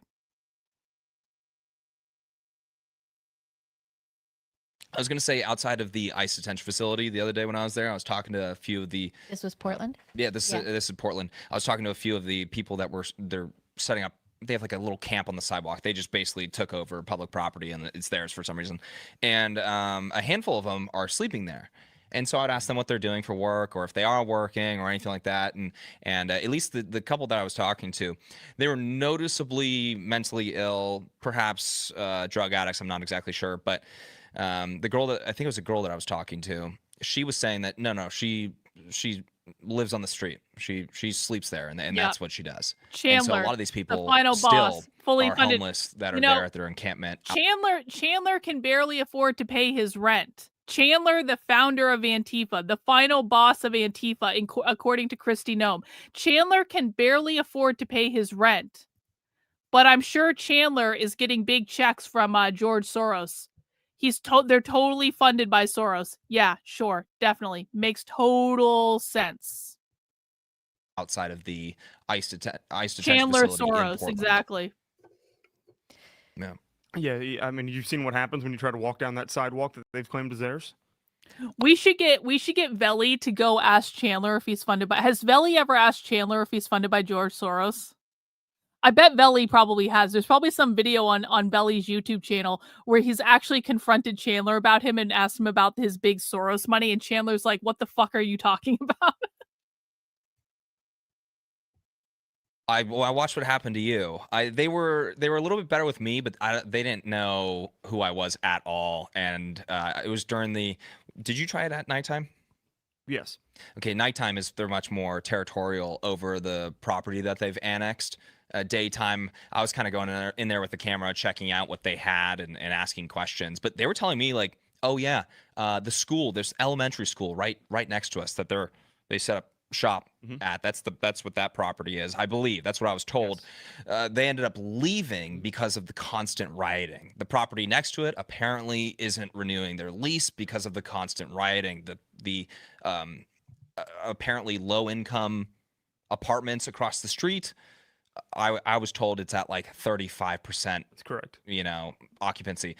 And when I was talking to Antifa about that, they were saying, well, it's because of ICE and the Republicans that are showing up every night to provoke us. And I'm thinking to myself, hold on. So all of these people are leaving because of the constant rioting, and it's everyone else's fault and not your guys' fault for rioting. That's basically how they're looking at this. Yeah. Right? Everything is everyone else's fault and not theirs. I'm sorry. This is far too stupid for you to be in my chat. Soros is not going to just write a check to Antifa. Soros is going to funnel it through all of these back channels, and then those back channels are going to go and get a big pallet of cash, and they're just going to deliver it to Antifa. Do you know how fucking stupid you sound? Stop watching Fox News. That is far too stupid to be on my channel. Rioting over 100 days straight. Well, when they kill people, they say it's the victim's fault. Yeah, Soros did it. Yeah. Well, hell, even the Portland police say the 9/11. same thing. The Portland police chief saying that it was my fault because I was filming, and that was agitation. I mean, This is like, you know what it's like? Doesn't You know the big thing I've been hearing from conservatives lately? Every time I call out Trump for not telling the truth about Antifa, what they say is, Karlyn, you don't think that Trump is going to tell the truth about Antifa in public, do you? That would give away all his plans. Trump is playing 5D chess, and he's not going to have a press conference where he tells the truth about Antifa. They are doing these press conferences as misdirection. I've actually heard this from conservatives. They tell me, they're like, that Antifa meeting, they were doing the Antifa meeting where they lied to everyone as misdirection to make sure that people think that they believe these things about Antifa, but they really don't. And they're just not telling the public what they believe about Antifa. It's all 5D chess. It's QAnon all over again. Make any sense. I mean, if you're going to talk about victim blaming, I would say that's probably one of the best ways that they use to spin the narrative. Yeah, no. It's not your fault for filming zoo animals. It's the zoo animals' fault for misbehaving when you're filming them. So Kristi Noem had said that she was pledging a lot more government support for DHS in Portland, including new buildings for DHS activity. Do you think there's going to be protests at anything that they set up? Yes, obviously and clearly. Ineffectual Insurrection over on Rumble says, so funny how commies are so touchy with their personal property and don't honor public property, but don't believe in private property. Well, those all have different definitions. Maybe we'll talk about that another day. Appreciate the super chat. In Portland, do you think this is? What's funny is that the facility that they're protesting at isn't even a detention facility for the most part. It's got like 4 cells in it. Right. It's a large administrative building.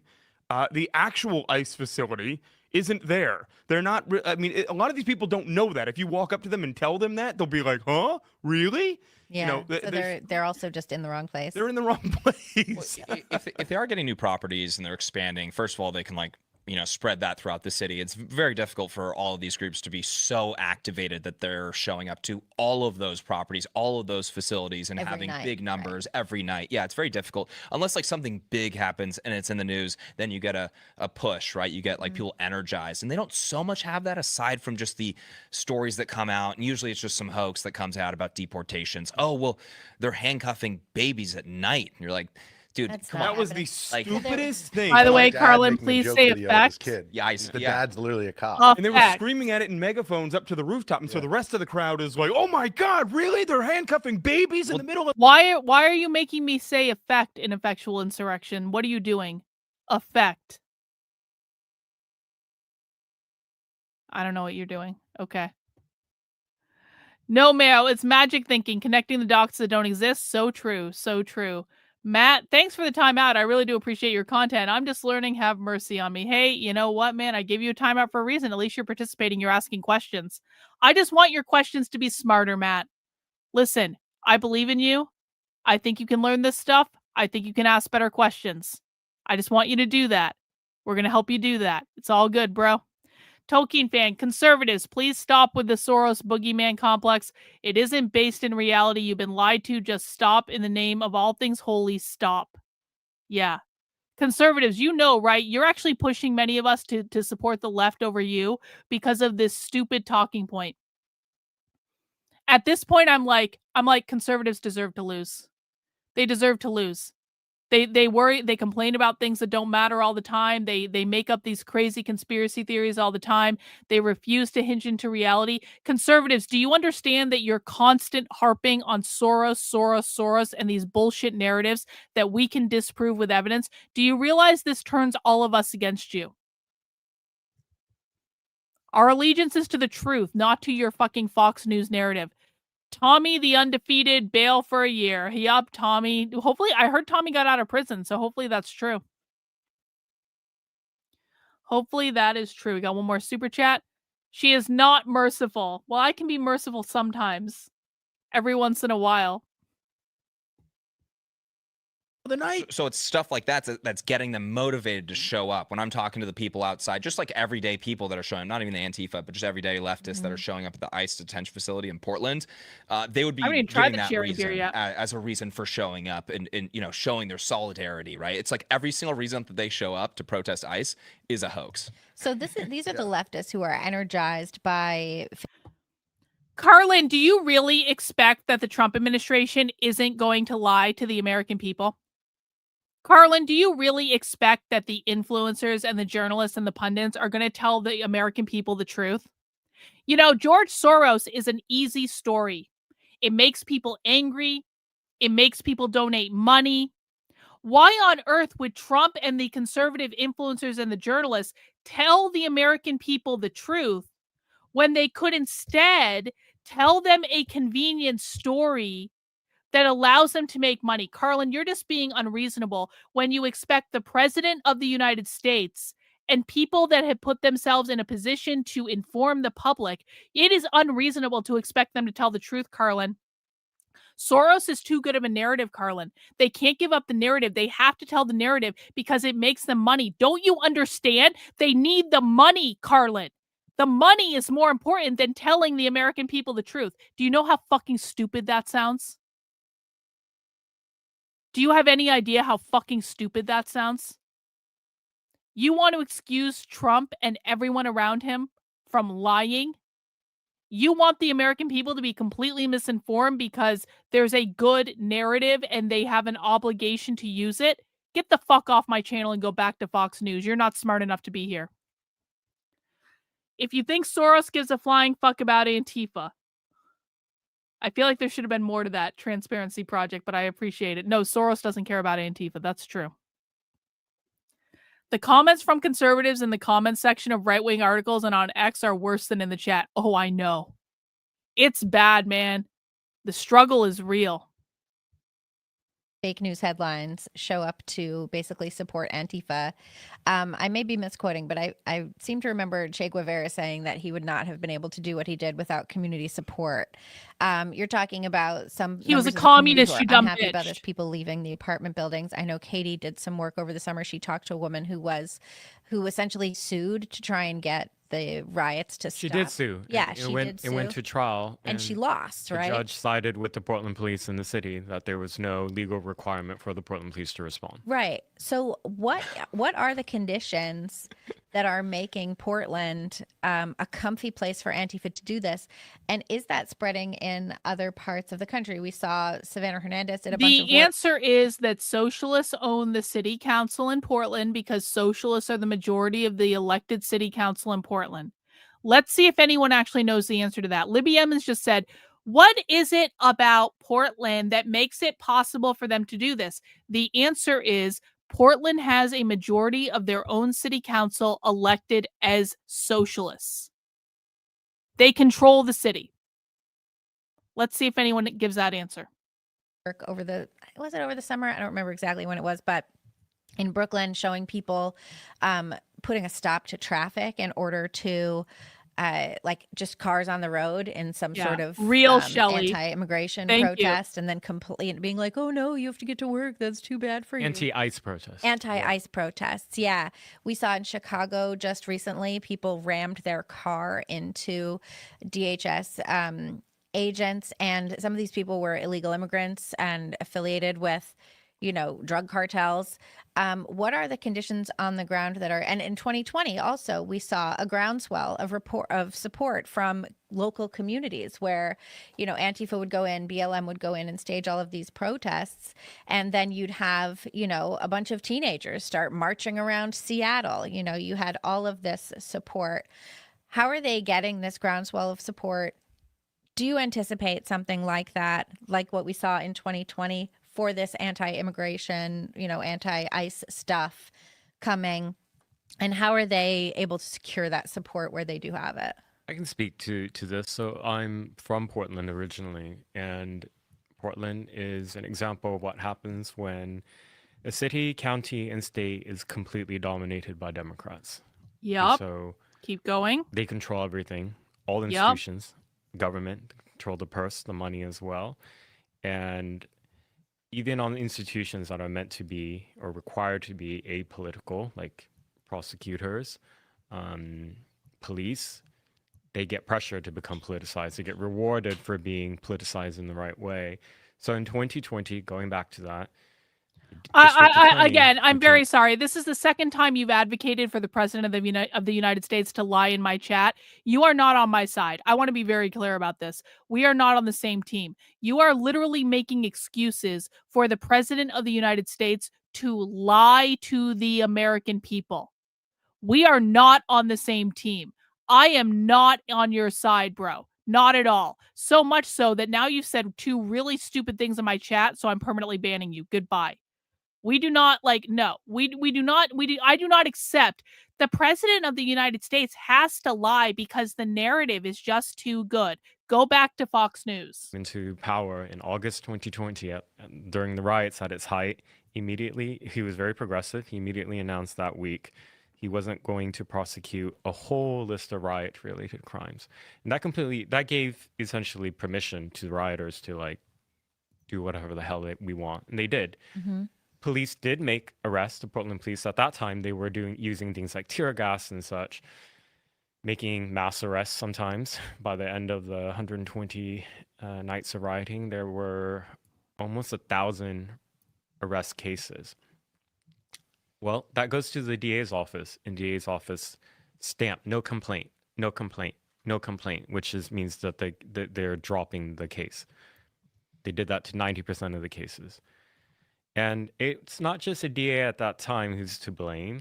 We had a U.S. attorney in Oregon. So this is under Trump's DOJ in the first administration, by the way, who dropped a lot of the federal cases as well, and or gave them sweetheart plea deals. I remember a Deferred lot of resolutions. sweetheart plea deal headlines that we in had. the same federal courthouse that was being assailed every single night, which is the irony of the whole. And you had city council on the side of the rioters, the mayor who's sympathetic to the leftists, the governor Okay. now. So it worked. We are about an hour into this podcast.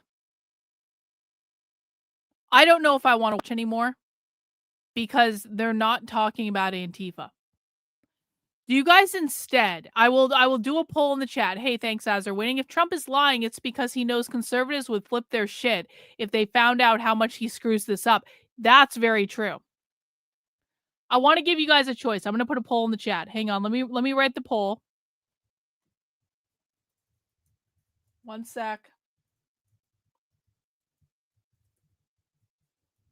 Hang on. I'm having to type sideways. Oh no.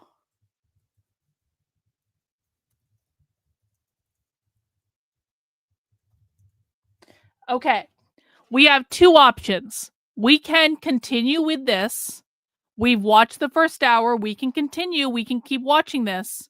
Or we can instead watch this, which is Pam Tifa, MAGA extremists are behind the violence. And this is the grandma that's been protesting out in front of the ICE facility that used to be at January 6th, and then she turned on MAGA. So we can either continue to watch the Culture War episode. I haven't put the poll in yet. I'm going to put the poll in a second. Or we can watch Pam Tifa. And I'm putting the poll in the chat on YouTube now. Sorry, Rumble, this is only for YouTube. Although, Rumble, you can express your point of view in the chat if you feel like it. We can watch either one. You guys are going to tell me which one you want to watch. When you talk about mutual aid, are you talking about the group mutual aid? No. There are an infinite number of mutual aid groups. Mutual aid can come in any form. Mutual aid is kind of like super chats. It just means small donations. That's all it means. It's always done in cash. They can donate mutual aid around any topic and stuff like that. That's what I'm talking about. Thank you, This Idaho Mom. I appreciate you becoming a member of the channel.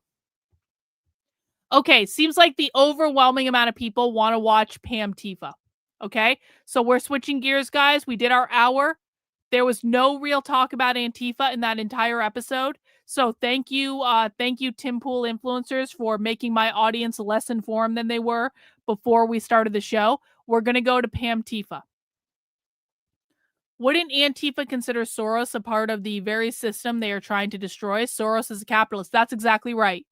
Antifa believes that if they took money from George Soros, it would corrupt their pure political, operation. It would corrupt the purity of what they're doing. So no, there's no instance in which they would ever take money from George Soros just on an ideological basis. Yeah, we just won the culture war based on that episode of Tim Pool. Indeed. So let's see what Pam Tifa had to say.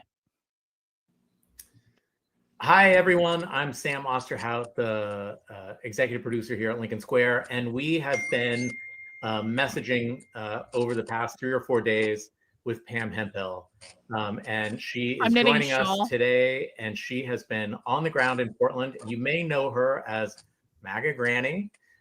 She served 60 days in prison for her participation in January 6th and then refused a pardon from President Trump. She is a true patriot. Thank you so much for joining, Pam. Oh, thank you for having me on. And the truth needs to get out there. I couldn't agree more. And you've been sending us a lot of images, and I'll run a couple here of the protest that's happening in Portland outside of the ICE facility. Can you we were talking about this a little bit before the show. Nobody's talking about this. So, of course. What the hell? So can you tell me, when did you get there and set the stage? Where is this? What's happening? Well, see, I'd heard all the propaganda going on out about that area. And because January 6th criminals are lying and Trump's lying with all their propaganda, I thought, I can't report on something that I don't see. I'm going to go see for my own eyes. And if they are violent, and they are breaking the law, which I have talked to them about this, that I will report that. I'm not going to cover for you. But if you're being peaceful and you're not breaking the law, I want to be there and stand with you. And sure enough, I got there last Sunday, and I left yesterday. So I've been there almost a week. And my God, it is nothing what you're hearing in media at all. It's all lies. Yeah, it's all lies, according to Pam Tifa. Hey, thanks for the super chat, This Idaho Mom. Late to the live, rank and file union members of the AFL-CIO are sick of paying for this shit. Finally, someone who knows how this shit gets financed. Forced union dues. That's actually, you know what? Unironically, forced union dues fund more leftist activism than George Soros every single day. This is a really good point. I hadn't actually thought about this. People being forced to join labor unions they don't want to join funds more leftist activism than George Soros, and it's not even fucking close. The labor unions are going to destroy us. There need to be congressional hearings into the political organizing activities of the labor unions. So excellent point, This Idaho Mom. I really appreciate it. Describe the protesters, the ones who are on the pro-democracy side, protesting ICE. What is their activity and what are they doing? Well, actually, I've met all of them.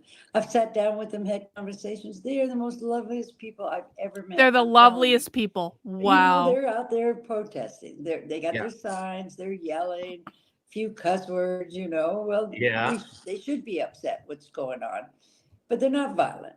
And that's what I told them. I said, look at it. If you guys are violent in any way, I have to go because of January 6th. I cannot stand around people that are going to cause problems or break the law or hurt the officers. They said, Right. we are not here for violence. We discourage it. If we find out anybody has weapons, we ask them to leave. In fact, I witnessed one man, come on. one of the protesters, take over a MAGA person because they had a knife on them and took him over to the police department, police officers that were standing there. I'm sorry. So it's a stage. It's a theater that's been staged to have you think that ICE is being attacked. They show the smoke bombs. One lady is just standing there. She's a small little girl. Well, to me, a girl, maybe in her 20s. She stands back, she puts her hands up, and he pepper sprayed her and started laughing. Those are the things that they're doing to him. It's horrifying. One other transgender, of course, they're picking on them, was just standing there, no cars coming out, nothing, all by herself. And they came out and arrested her and tackled her down so bad. It was horrifying to watch that. And then an elderly lady, I Wow. think she's 84, I saw the cut on her face in the crowd. They just pushed her down, got a big gash in her head. I mean, I feel like I'm listening to my mother right now. Listen, God bless my mother. My mother is not changing. She's too old. She can't change her ways. I feel like I'm listening to my mother right now. My mother is not a bad person. She just doesn't know what the fuck is going on. And she's been indoctrinated by leftist media, and I can't fix her. I can't. Every time my mother calls me, she's complaining about people being deported. And I'm like, well, they're kind of here illegally. And she's like, but Trump still shouldn't deport. I'm like, okay. Oh, man. And at some point, you just nod and smile. You're like, all right, I'm not going to argue about this. it's unnecessary, all of what they're doing. And you're, I know you've reported that law enforcement has pushed the perimeter of protests back in some cases by a block or more. Is that correct? Yeah, that was surprising because nobody's doing anything. They're just dancing and blowing bubbles, but they come out. Yeah, they're just dancing and blowing bubbles. Yeah. This is the theater that they're wanting to create to have you think there's a riot or a lot of violence going on. And there isn't. I'm standing right next to people, they're just school teachers and lawyers and the average citizen, protesting. Antifa grandma says that Antifa are school teachers and lawyers. That kind of sounds like something I've been trying to tell you guys. Every time someone says these people don't have jobs, how can they fund what they're doing if they don't have jobs? And I say, you understand Antifa has jobs, right? They're school teachers. They work in higher education. They're lawyers. They work at Starbucks. They work at Amazon. Kind of seems like Antifa grandma just confirmed that they are, in fact, school teachers and lawyers. How was The Conjuring? It was pretty good, man. The Conjuring movies are generally pretty good. I enjoyed The Conjuring movie. I thought it was great. With their sign, and they started pushing us, and then those chemicals they're putting out right now are a lot more potent. After I got back away from it, I still got some, and it's horrifying. Wow. But they pushed us all the way back about 2 blocks, and then the citizens walking around, they get it. People that were trying to go into their own apartment, they get it. They're innocent bystanders. They're not even involved in the protests. Wow. So it sounds like at least you've seen some, I mean, it sounds like they're trying to provoke the protesters. Would you say that's accurate? Absolutely. Absolutely. And Nick, he's going around, he was yelling and saying terrible things to the women. He's lying about that too. He was provoking them. See, they don't mind if you're there and you're being Nick peaceful, Sorter was saying bad things about women. And asking questions. Yep. But when you start really agitating, especially the women, they'll come around and make sure that you're safe because you don't know if somebody's going to hit them. So they're protecting. And they try to keep you distanced from each other so there's no violence, nobody gets hurt. Yep. That's all. They don't want you there if you're going to try to promote violence. They want you to go, and they don't like that. That's what happened with Katie too. She's following this young teenager, a couple of her and some other girls, and they got scared. She had her pole on her shoulder to keep people distance from her. The wind was blowing, and the pole, Katie got behind her too close, and the pole hit her by accident. That's not true at all. Antifa grandma is lying. That Antifa person swung the pole like a bat and hit Katie in the face. But Katie provoked it because she was following her. And it was totally an accident. Wow. How much is Antifa grandma getting paid? Like, this is actually one of those things where I'm like, why the fuck is she lying? That's actually not what happened. It's on fucking video. Like,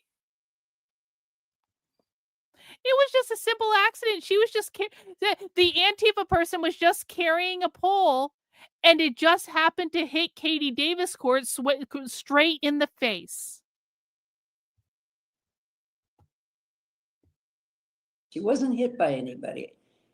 And Katie is on the MAGA side. Is that correct? Right. She's out there telling all her lying stories about what Right. happened, that she was hit by the protesters. It's not true.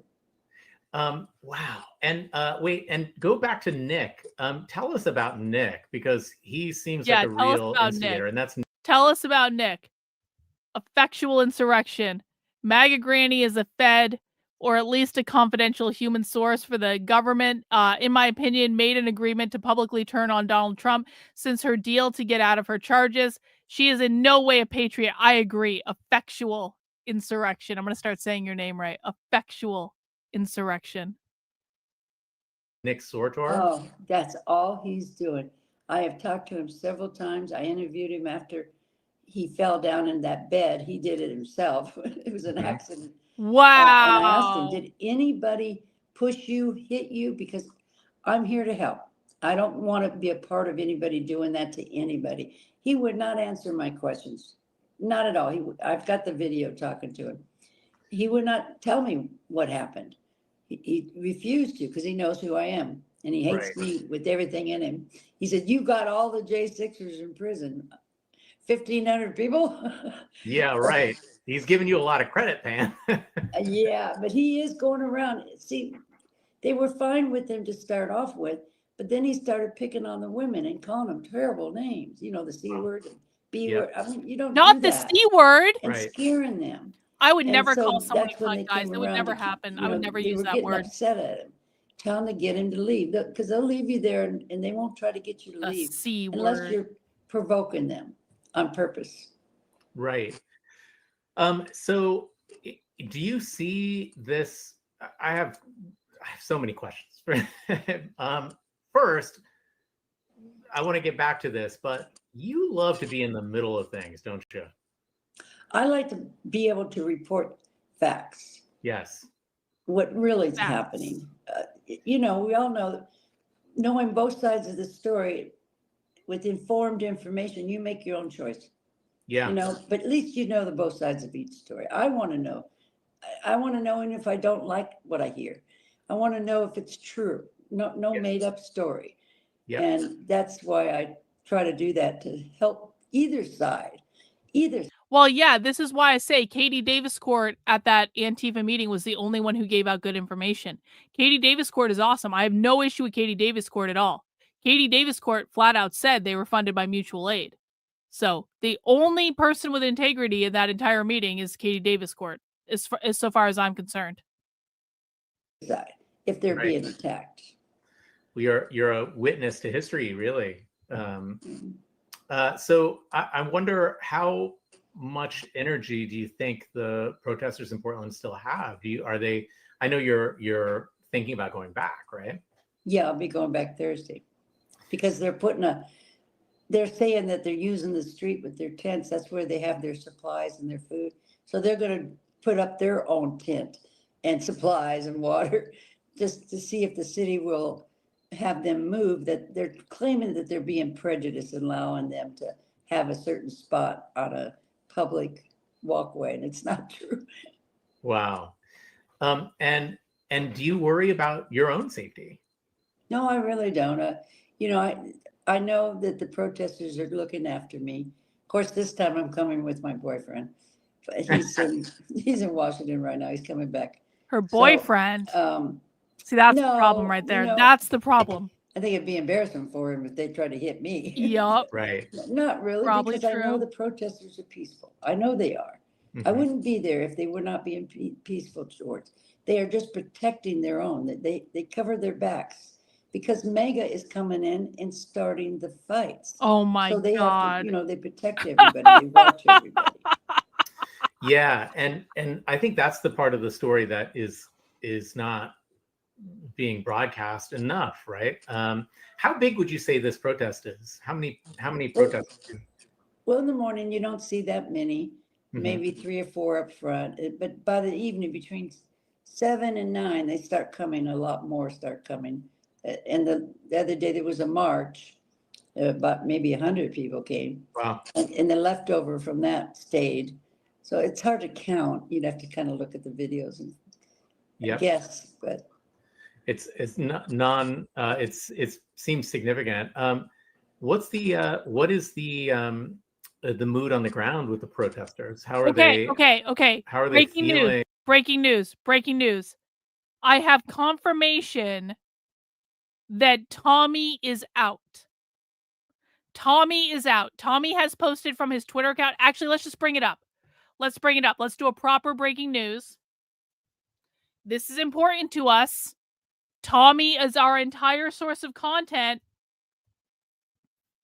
We can't have content without Tommy. I just saw it on his account. Hang on. Where is it? I literally just saw it on his account. Where is it? Oh, here it is. It's right here. Hang on. All right. Breaking Tommy news update.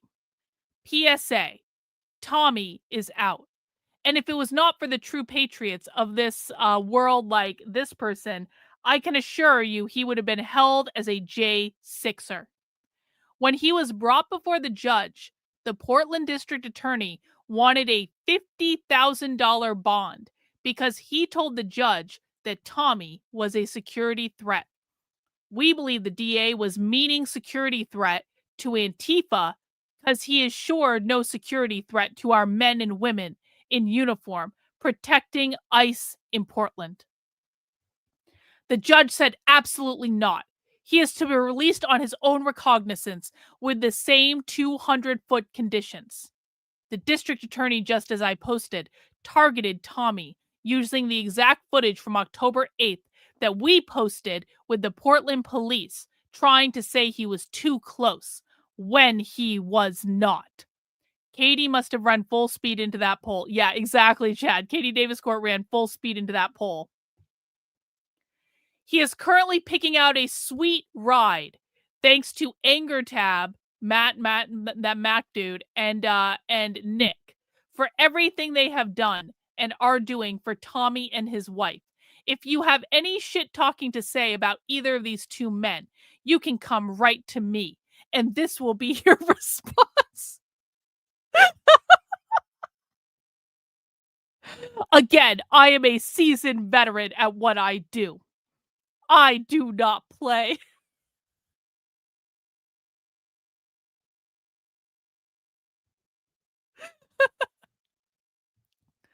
We don't fuck around, find out on our team, and we don't play politics.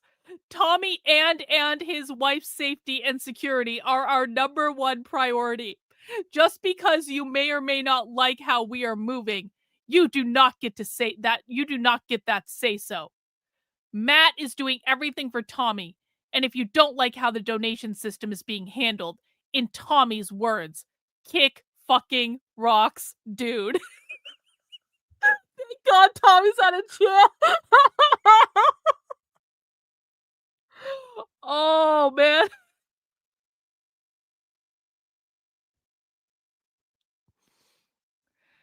Tommy's most exciting part of the day after being notified of his relief, was talking on the phone to his hero, J.D. DeLay. He really loves that wood chipper. He's taking some much-needed downtime and doing exactly as everyone on his team is advising him. Nathan Vasquez, you just met the FAFO crew. We play by the law. So Tommy's out of prison. He's getting a car. He is still allowed to go down to the ICE facility. He has to remain 200 feet away. And hopefully our weekend content is back, guys. Hopefully Tommy will be down there tonight. Hopefully Tommy will be down there tomorrow. I was worried about the weekend content. I got to be honest. I was like, man, Tommy's in jail for the weekend. There's a holiday on Monday. I was worried Tommy wasn't going to be out till Tuesday. I was like, is there even any point in streaming this weekend if Tommy's not there? And then a miracle happened, and the Lord smiled down on us, and Tommy was released from prison on his own recognizance. All right. Back to Antifa Granny.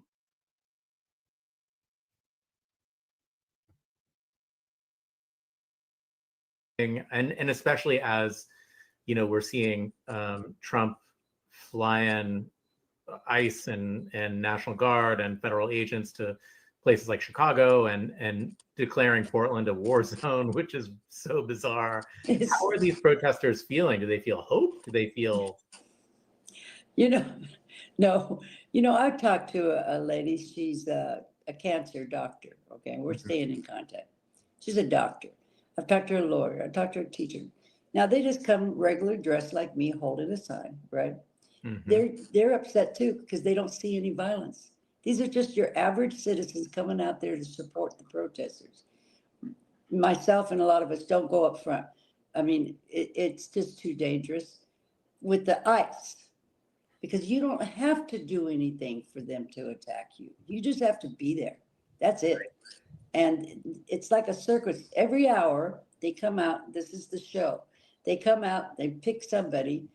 They take them ahead of time that they did something wrong. I don't know. It doesn't matter what it is. It's usually something stupid like being in the street or no crime. I mean, sure. I don't know how they're taking them for what.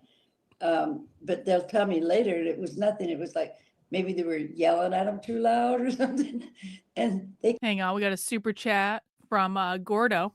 Tommy said to Portland Andy last night that he was going to a basketball game tonight, but he'll be back on Saturday. All right, well, Tommy's taking the night off. That's fine. We will still do our coverage tonight. That's totally fine. I'm glad Tommy's taking night off, and I'm glad he'll be back tomorrow. Come out, so it's like a play. Every hour, push them back, hoping somebody would get... She is wearing my hat, rowdy. true. And they do. Good and hat. That's okay, because they're upset. They're protesting. That's what. Yeah, they do. I've heard about Yell a this. lot. And if you don't Antifa's move supposed to come in from all over this weekend. It's going to be fun, guys. We're going to have good coverage this weekend. It's going to be a good time. In 2020, we had Kyle Rittenhouse. In we get Tommy Boy in 2025. Yep. I don't know if that's an upgrade or a downgrade. I'm not sure. Maybe an upgrade. I don't know. back fast enough, you're going to get put down. And this one person was trying.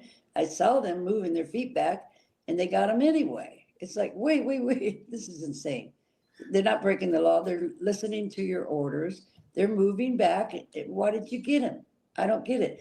And that one transgender, she was by herself. Nope. You see the cars come out, the official DM'd cars. you Granny with They the move frogs. them away so Thank the you, cars can Azerwing. I come out. appreciate it. And then they move them away if cars are coming in. Well, one time, cars were coming in and no officers came out, no ICE came out, and they moved peacefully and let the car come in. It's not like they're throwing bottles and Right. eggs at the cars. All they have to do is ask these protesters, will you move when the cars are coming out? And they will. They will obey that order. They'll move out of the way. I've seen it several times. And if ICE would just not come out there pushing them back, acting aggressive, it would be peaceful. Yeah, it's And MAGA ICE's would fault. stay It's away. ICE's fault. There's no Okay. problems. If ICE just wouldn't back them away MAGA from the are cars, they'd be making- totally creating peaceful. the problem. Does that make sense? Yeah, absolutely. Can you see the picture I'm running right now with the pink smoke? No, I don't see that. Okay. It's a picture you sent, and it's of the protests during the day, and there's pink sort of smoke wafting about. It looks like cotton candy, kind of. What is that? Yeah, it's I cotton don't know, candy. some kind of chemical. It's really bad. Cotton candy. It's for theater. It's for theater. See, you see all this smoke. Yeah. Chemical weapon. And the rubber bullets, they're shooting them across the street. I see one go across the corner too. It's for no reason. They just aim at you and you get hit and you're not doing it. You're allowed to be across the street. You're Right. you're protesting, but you're across the street. You're not on their property. And they shoot at you anyway. That's why I'm a little scared. See, I'm not scared of the protesters. I'm scared of ICE and the MAGA down there. Yeah. MAGA. Yeah, absolutely. Yeah. And there's another image There's of Katie. a woman in a long black coat. Looks like she's standing on a roof and she's taking a photograph. That's Katie. Ah, that's Katie. So what Yeah. is her background? And With a and just for our giant black audience, what eye. is her story? I'm Who is she? learning. She's a paid podcaster. I mean, I don't know. I'm learning her background. But her and Nick are together on this. They're just creating What? scenarios on purpose No, wrong. to help promote that the protest is violent by creating incidents Creating like the pole got hit by that pole. She did not. The wind was blowing and it hit her by accident. You couldn't be Wow. that close to somebody anyway. Have you ever Well, been in right. an event where the poles are and it Yeah. hits you by accident? Of course. This is actually fucking gross.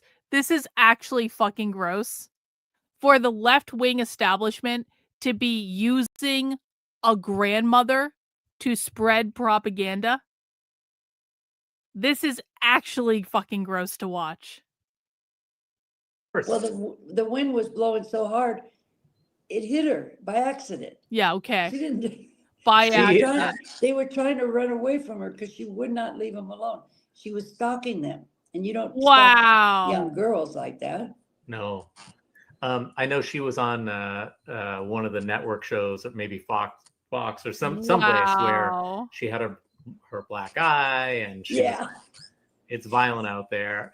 No, if that girl had hit her, I would have left. I would have left. I would have said, "You guys, I'm ashamed of you. Don't be hitting anybody." And they Yeah. don't. Now there's defense, but there was no need for any defense that night. I get that. I mean, if somebody is really coming out to choke me or something, Wow. I have to fight a little or help from getting more. But they're not doing that. They don't. Right. They just don't want them there because they are trying. I don't know where provoke Veli's them been. to I'm not get looking for angry. Veli. Veli So is they can look like- ungovernable. See how Okay, violent they Chad. are? Right. I mean, and that's Veli is that's no been the man. story this whole time. Is, Yeah. I Portland feel is a so war zone. comfortable around these people. I'm telling you, they're the kindest. They're standing up for our democracy. That's all. And they are the furthest from wanting any violence. It's Yeah. kind of. I just keep laughing. I'm reading what's going on in the media, and I'm there. I'm talking. You're going to be there and tonight, I've Liberty, never been Oregon? We'll more look for you. comfortable around these people than it. And I'm 72 years old, and if they were violent or mean kind of people, I wouldn't want to be around them. But I've adopted them now as my family. These are the greatest people I've ever met, and I'm not kidding. Wow. And there's not what they're saying that people are out there not working. That's not true. I have met a paramedic that is out there protesting, a teacher, a lawyer, a doctor. I mean, all walks of That's life, all true, different actually. jobs, and more citizens are coming out. I interviewed 3 elderly women. They're just dressed normal like myself right now, standing up for democracy, but they can get hit too and get the pepper spray, anybody in that area. So it's dangerous for just a normal citizen that wants to go out there and protest with them. You're at risk of ICE and MAGA coming after you, not the protesters. Right. Well, I am so grateful right. that you're I think out. that's enough. I think that's enough of Antifa. I think that's enough. Okay. Guys, here's what we're going to do. I'm going to take a little bit of a break. I'm going to go eat a burrito. And then I'm going to come back and we're going to do protest coverage tonight. Okay. So I feel like I've seen everything I need to see from the Timcast and from the MAGA grandma. I get it. All right. I'm going to go take a break. Our suffering is over. I want everyone to go get dinner. I want you to all go to the store, get some drinks, get some snacks. We got a long weekend of protest coverage ahead of us. I will be back in a little while, and we will do protest coverage. Sound good? All right. Thank you guys for hanging out with me for happy hour. I really do appreciate it. Make sure you mount the like button on the way out the door. Make sure you subscribe to the channel if you have not already. And I will be back in a little bit, and I'll see you guys then. Take care, guys. We'll see you soon.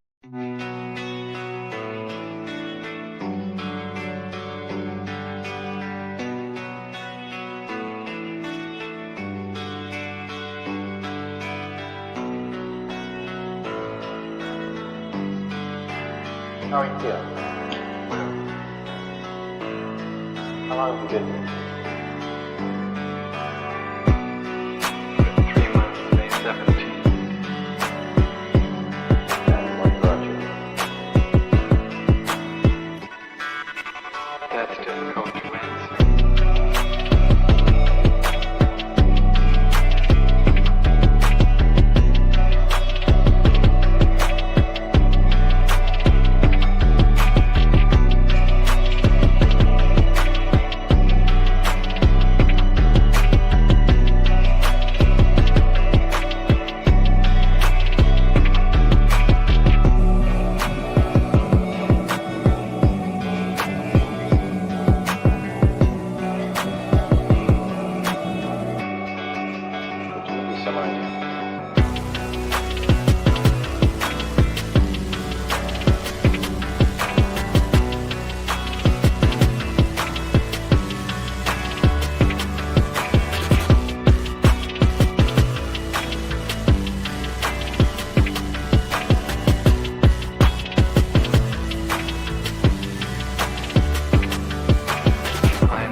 eventually resulted in your being here in the hospital.